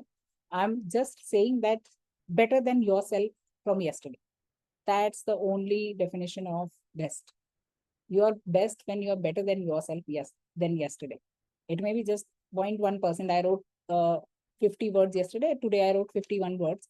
That's a better version of yourself, nothing else. So no outside pressure, no comparison over there when I say about best. And in fact, Chetan Bhagat, when once I was attending some of his workshop, and he himself said that though I'm a best-selling author, but I don't know whether I'm a best author or not. So that's the difference. If you're aiming for the best selling, to ho hi jayega. Definitely it would take strategic things and to be on social media and to do the book marketing. Again, like a book, you nurture a child there, you nurture your mental child gradually with time, and it reaches to that point. But yes, if you're missing on the point of being the best author and not putting efforts in the writing, then it all goes for a toss. Ki wo padhne ke baad best selling ka tag milna hai these days is easy also. Like some people do it for money, which I have heard. And that's why I never ever offer this in my book coachings, that I will make you a best-selling author. It happens with some people with the strategic, consistent part which they do. Okay, but still, okay, for best-selling author, since it's a term everybody goes behind, I use this word. So the bestseller's brain first thinks about service, not self. Although I want to have my personal story there, but I know that this is going to serve people. This is going to help them. So ask yourself how my story is going to help them. Again, coming back to that part which we had already done, the why part, knowing your why, where, how reader will benefit. The more you focus on there, that how readers are going to benefit, you will understand you're doing a lot of service over there. The very strong point where Dipashri mentioned, Cheryl mentioned that, wish I could be that. And from that, what all benefits you are giving, or what kind of service you are giving. It's not just a service of, parenting or reparenting. It's a complete perspective shift, which Cheryl might be serving to the people. Reminds me of the book, The Go-Giver. Okay. The service, not self part. Okay. All right. So writing to help or entertain. Sometimes entertaining is also a service, by the way, because many people want escape. And that's why so many fictions are read, right? So don't underestimate the fictions you're writing. If you're thinking that mera fiction se to koi bhi wo nahi ja raha hai service, but your aapke fiction se the most important part is the 2 minutes ka escape, which is coming to them, which is Divya Prakash Dubey had mentioned this part in his one of the writings, where one of his ideal author, I forgot the name of that author, and that author was asked, why do you write? And that author said, okay, you know what, once I went into train and I was going from one place to the other, and there was this father and his daughter, that those boarded the train. The daughter was crying badly. So I asked the father, ki, why are you crying? Or why is she crying so badly? And so father said that she had lost her husband recently. So that's why she's completely broken down. And just when he was saying that, that gaane wala person, the harmonium person in the train, that person enters and he was singing one line, was something like this कि हम तो दुनिया की कठपुतली हैं और आज आएंगे कल चले जाएंगे, something like that. And that girl for 2 minutes stopped crying and started listening to that. And that author said कि you know what, that's what I want to do with my stories. Everybody is in their grief moments all the time, but if my story can take that grief away for 2 minutes, that's fine for me. That's the biggest reward I want to give to myself. And that is why I write 2 minutes escape is fine, because everybody is so burdened in this life. 2 minutes, if I can uplift that burden and make them come out of that, that is enough. So entertainment is very important service which you will be doing. Next is they love the reiteration. So writing is not about writing. That's the wonderful belief to be broken here. Writing is about rewriting. First draft to karna hi hai, but then many a times people get stuck. Oh, after that there is so much remaining, but actually the main part remains there only. First draft is just, if I say in the vaguest and most grossiest way, it is just vomiting it out. Okay, whatever is there, I have brought it out on paper. Now it's all rumble. It's like, Lego blocks scattered everywhere. Now you have to make a building out of that. And that's where the rewriting comes into the scene. So iterations is something which they love. They love reiterating because they know that, it's going to refine the thing. It's going to give the reader more value rather than, just, oh, final product ho gaya, that's it. They never say that it's a final product. In fact, sometimes they get into the perfectionism syndrome also. That's where we need the balance as well. That, okay, one iteration, that's what I do in my book coaching. I could have done 1,000 reiteration. I could have made them rewrite 1,000 times, but there has to be a balance. So we do double round of editing. That's it. Okay, double round ke baad bhi, now your story will always have, when you look at your story, or maybe you will have the book in your hand after 5 years of writing, you will think, oh my God, I could have written better. So that would always be there. Even when I look at my books, I would be like, oh my God, was I the one who wrote that? Sometimes it's like that feeling. And some lines I'm like, oh my God, wow, I wrote that. So it's a mixed feeling that would always be there. But that doesn't mean that iterations should not happen. So drafts are our stepping stones for improvement. Next is, this is one of the very important mindsets to adopt, is market fit or becoming an entrepreneur. Thinking at your book, just like you nurture a child, and suppose you want your child to be at a certain place and you have a plan in your head. I'm not saying that you want a particular career for them, but maybe you just want them to be a good human being. And for that also, you need to have a plan that this is how my life would be, so that my child's life would be that way.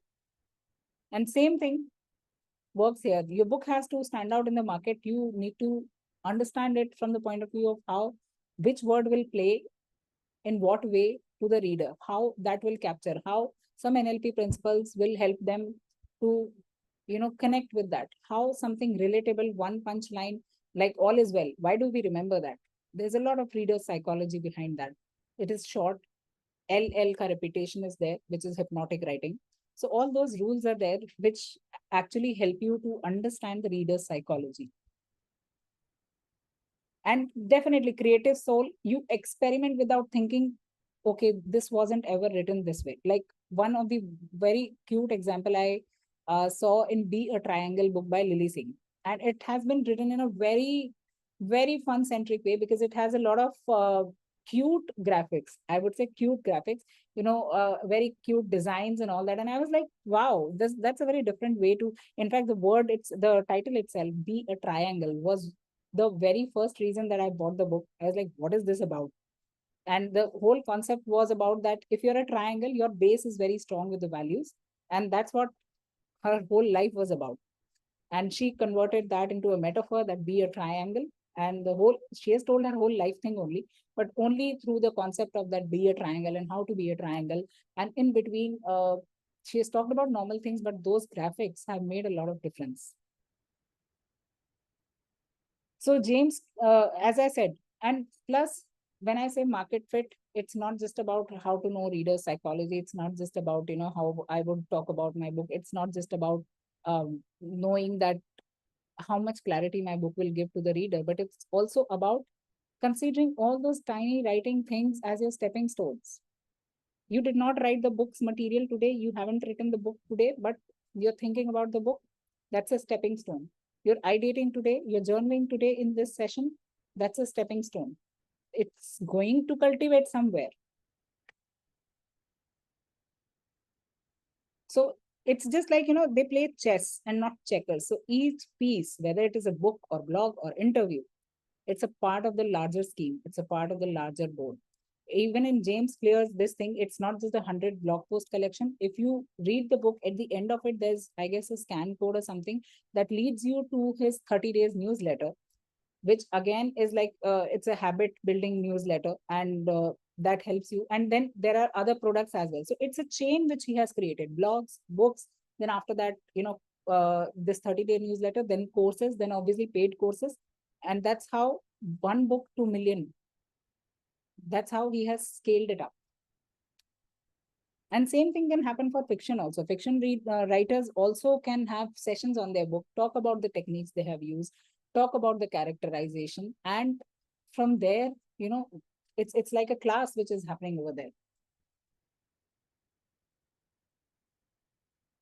Next, last two parts are, one is decoding the consistency in writing, and next is writing routine. Okay. So writing rhythm formula. How many of you think that I need at least an hour to write in the day? Yes or no? Okay, Sharon says no. Vipashri says yes. Okay. Dimple says yes. Yes, minimum 1 hour. I'm so saying just minimum this thing. I'm not even exaggerating that to 12 to 5 and all that. Although we have heard the big authors used to do that, but I'm just coming from the place of 1 hour. Okay. So whoever said yes is the time to break this, because that's what is also stopping you.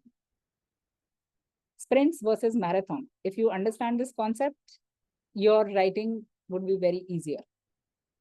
So if you're not able to run the whole race, fine, at least do a sprint. Do a micro sprint.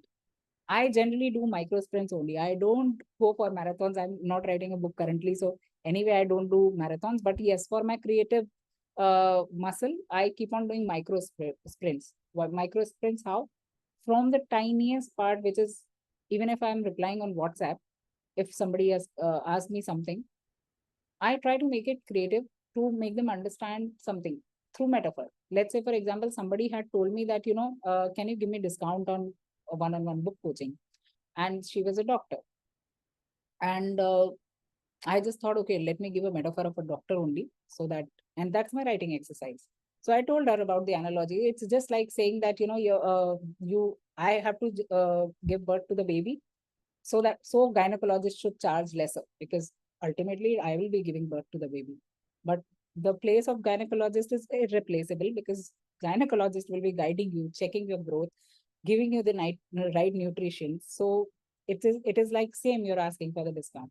And that hit her heart. What I did, I matched with reader psychology. I gave her the related niches, metaphor. And then through metaphor, I described that, and it was settled for all. So these are my micro sprints I keep on doing, because if I generally not able to write or do all those things, I do these micro sprints. And these are part of my routine. So I don't make an extra effort for that. Or if you have time, when I'm writing my book, I do micro sprints very consciously. I sometimes read for 10 minutes. So I put those things, okay, I will read for 10 minutes at least. I generally read daily, but that time it's very conscious. 10 minutes to padna hai, yeah, whatever us time, if I'm thinking about reading, sometimes I do, okay, I will write 5 quotes on your quote. I will go there and I will write it. So those are the things I do as a micro sprint, so that I get into that zone. Okay. Or if I don't have time for anything and I just have to write the book, all I do is to just go and write for 5 minutes. 5 minutes so that there's no pressure. I just take care of my mind, that my mind should not revolt back that, oh my God, see this happened, see those happened. So keep quiet, you be aside, we are doing just for 5 minutes. And then definitely those 5 minutes cultivate most of the time into 30 minutes, because it's all about, starting the 2-minute rule. Good idea to handle the financial objections. Yes. So one of the authors, Anthony, wrote for 30 minutes before the work, and just by writing 30 minutes before the work, he published 47 novels. Just 30 minutes before the work, just 30 minutes before the work. So we are not going by the grandeur of, writing throughout the day and nothing, no fancy thing. If you want to make writing a lifestyle, you have to make it a part of your lifestyle, and that you cannot do by wiping off your rest of the lifestyle. Marathons, once in a while we can do it. Once in a while, when we have time, we can sit for 1 hour around, say 2 hours around, say when you have time. If you don't have time, go throughout the week that way only. Similarly, in the Janvi can connect to this part that she being the fitness coach, she does the same. She is like, okay, start from 10 minutes only. No pressure, nothing. 10 minutes walk, fine. And that I started doing, and after that, now I've reached to 10,000 steps. So it happens gradually. But initially, if I would have thought I want to do 10,000 steps, my mind would have given up. How would you do 10,000 steps? Ek step to chala nahi abhi tak. So that can be the difference between these, and then you understand, and then you make your day that way. So hybrid you can have for the sustainable consistency. Sometimes do a hybrid, sometimes do just micro sprints. Focus on the outcome. Outcome is to write. Now, whether I'm writing for 5 minutes, 10 minutes, that's fine.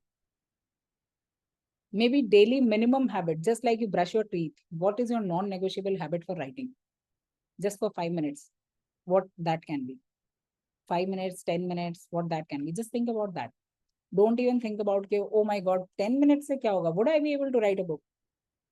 But gradually that will increase once you start from there.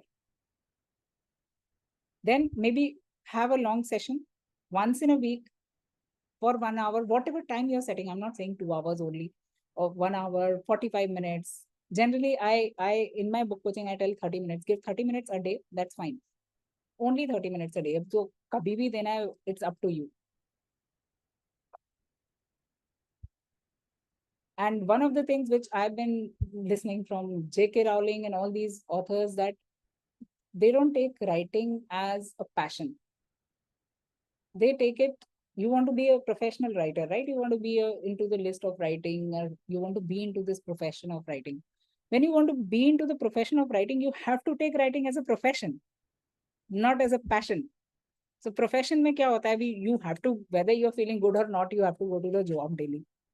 Or good or not, that doesn't matter. So when you start doing that, you have to sit and I have to produce that, because I have to do this. There's no way out. Maybe I do it lesser one day and more the next day. That's up to me. But every day I have to sit.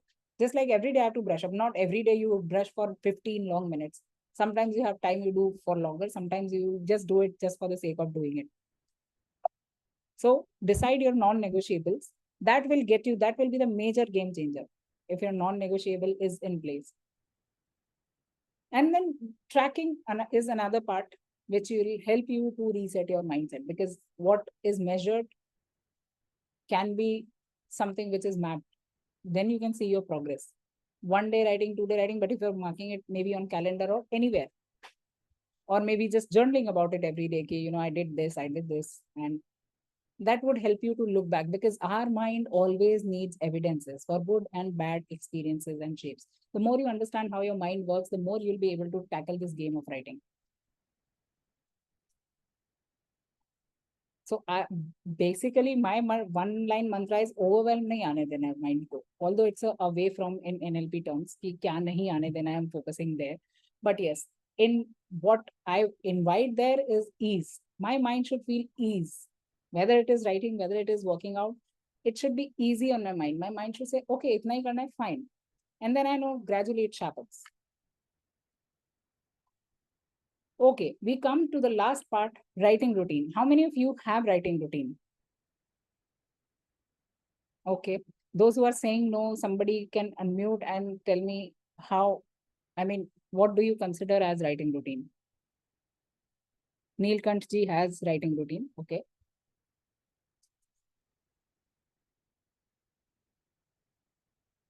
What do you consider as writing routine? How do you define it? Like a fixed time or a fixed day to write something. Mm-hmm. Fixed time or fixed day to write every day, right? Okay. Yes. All right. How about others? Yes, Dimple, I guess you're on mute. I'm not getting your voice. No, you're not on mute. No, Abhivi voice, so I'm not getting. Yes, Dipashri, meanwhile. So I think for any book that I'm writing, I need to have a plan of what are my next steps for that, and timeline of when I'm going to finish. That I would define as a writing routine. And whenever and wherever I do it in the day, but I need to have a plan of what I intend to finish today. Okay, okay, interesting. So one more hint is whether you're writing a book or not, you can define writing routine. Because Dipashri is writing a book, she defined it in a way that it's about writing a book. I write minimum of 1000 words either in a journal or type them out, journaling before going to bed. Wonderful. Dimple, you want to try it again? Abhi bhi nahi aa raha, the voice. I guess if you remove the earphones, that may come. Sometimes you disconnect the earphones and then the voice comes. I have a question. Yes, Diana. So when you write on paper and when you write on the when you type on the laptop, is there a difference in the thought process or the flow of words, the flow of thoughts, or is No. it same? In terms of flow of thoughts, there is no difference because I don't, provided you don't have notifications on your laptop. Yeah, yeah, assume that. So if that's not there, there's no difference in flow of thoughts.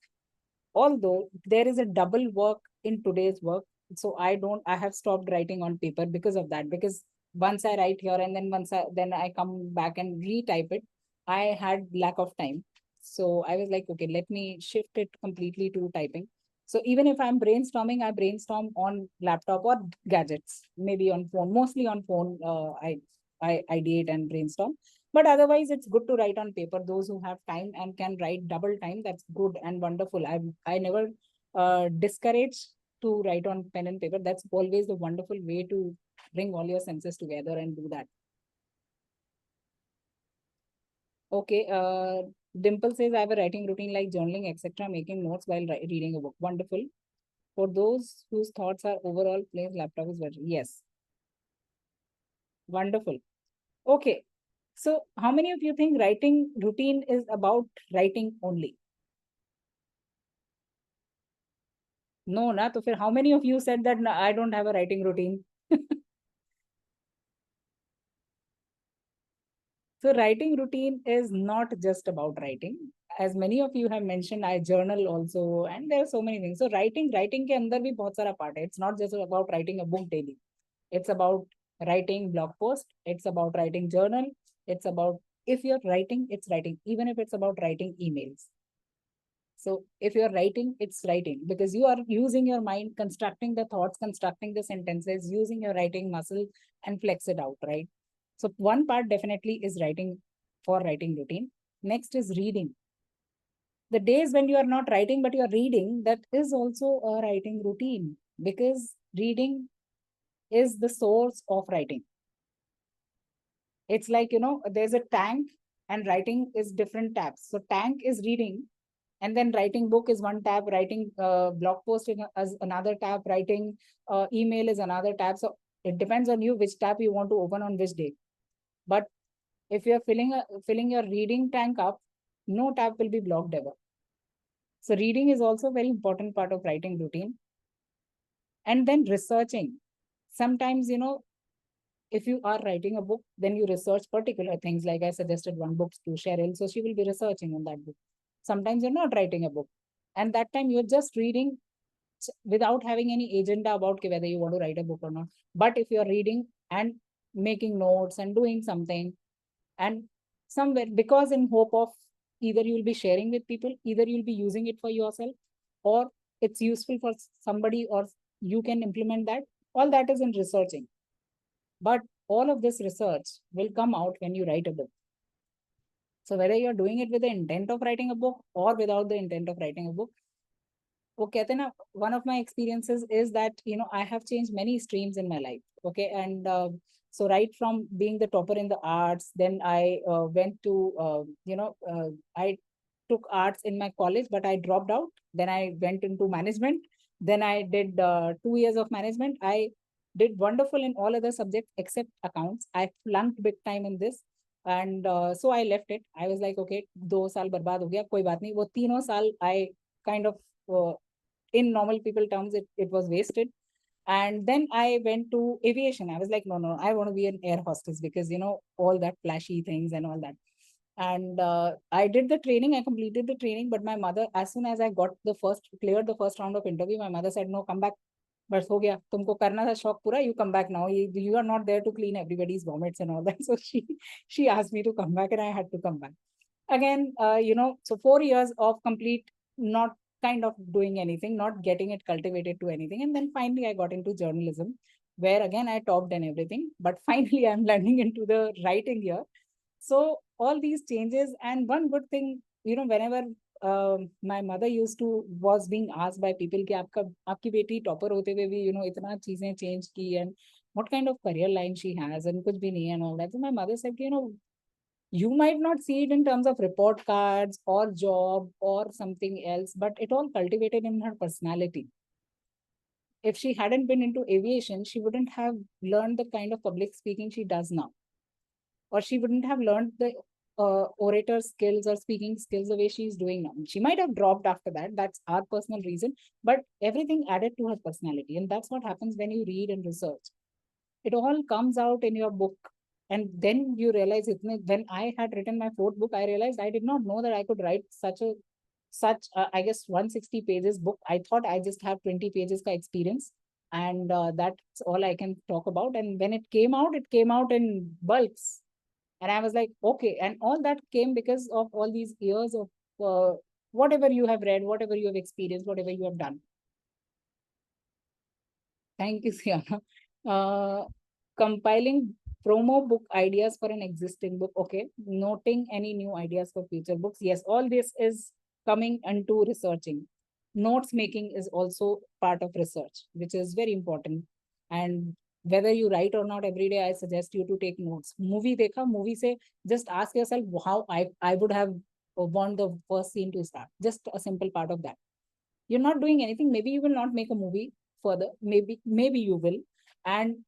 But we are operating from a point of view that every day I'm flexing my muscle of writing. Just by asking that how I would have done it. You don't need to write it and do a lengthy work, which is overwhelming your mind. Just think about how I would have approached this thing, how I would have done the opening scene.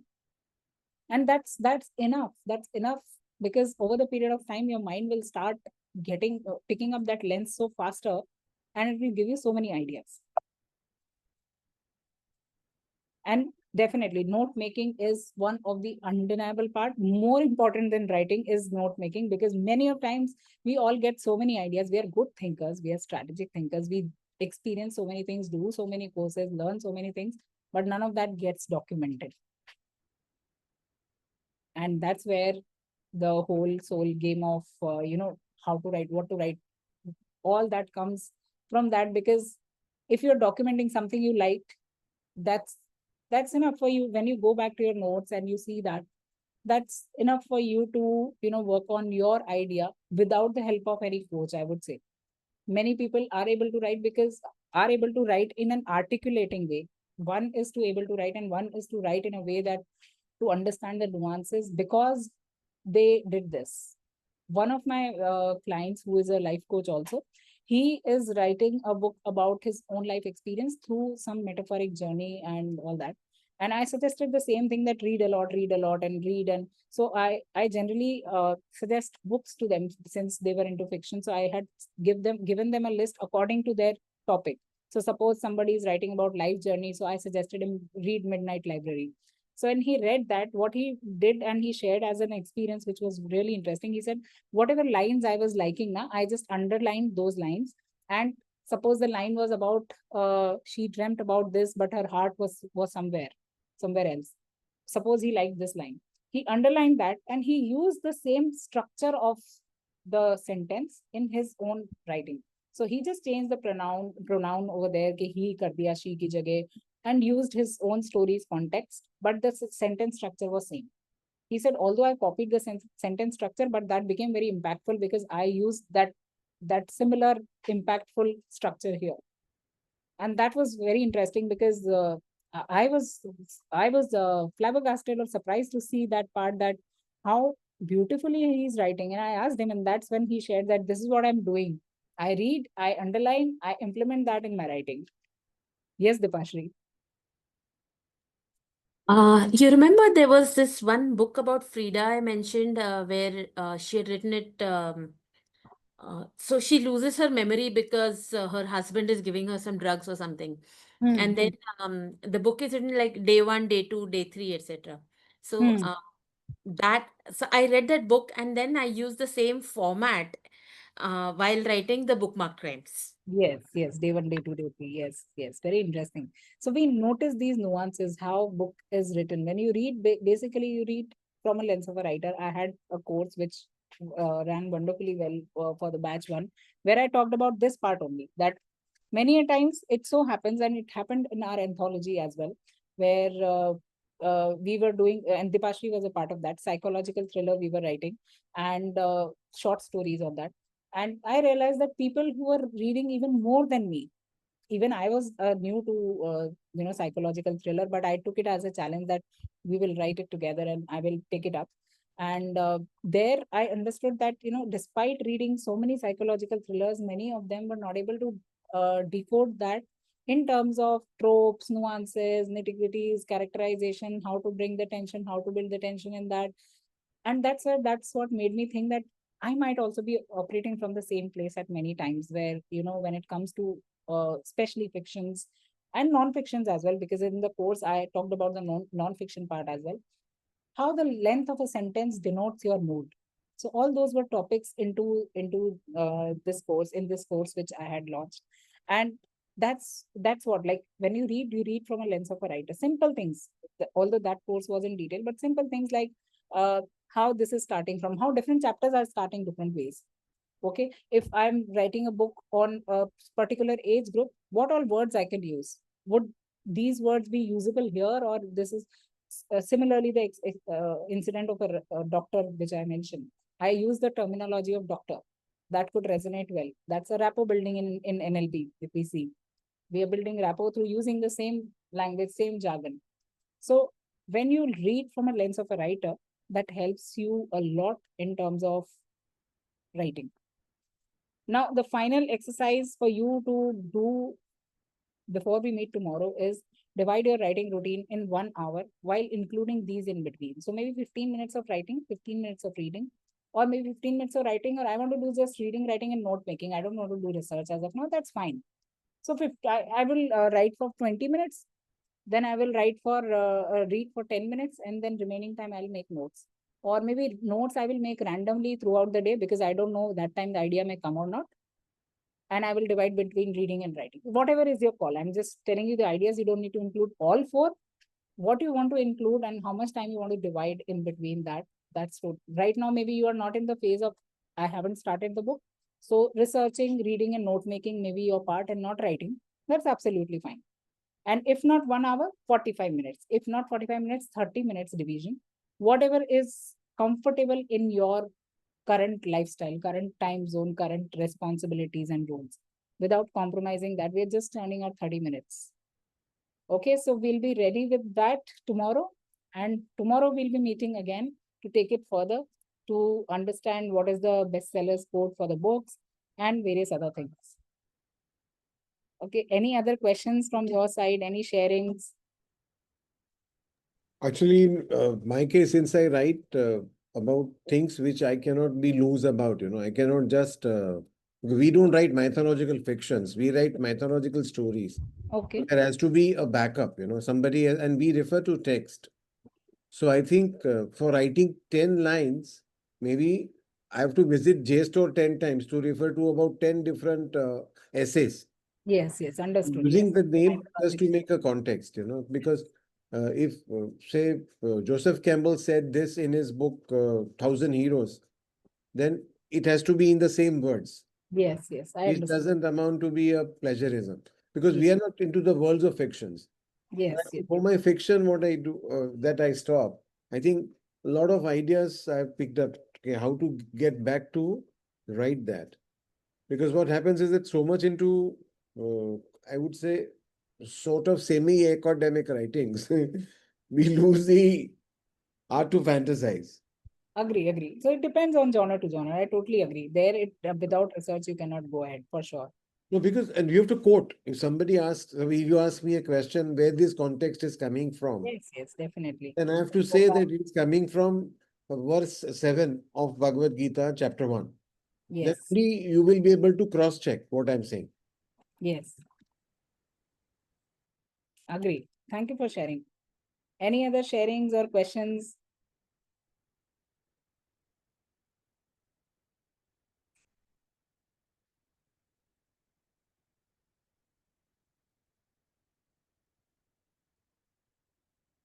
Thank you, Cheryl. Okay, Cheryl has left.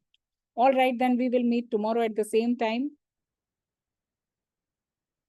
Okay, bye-bye. Take care. Have a great evening ahead. Most welcome. Thank you, Heena. Thank you. Thank you so much, Heena. Thank you. One thing to share, Hina, that you are looking so gorgeous in this beautiful red kurta. Thank you so much. Thank you so much. It's all credit to Janvi also. I'm under her coaching for fitness. Oh, wow. Okay, bye-bye.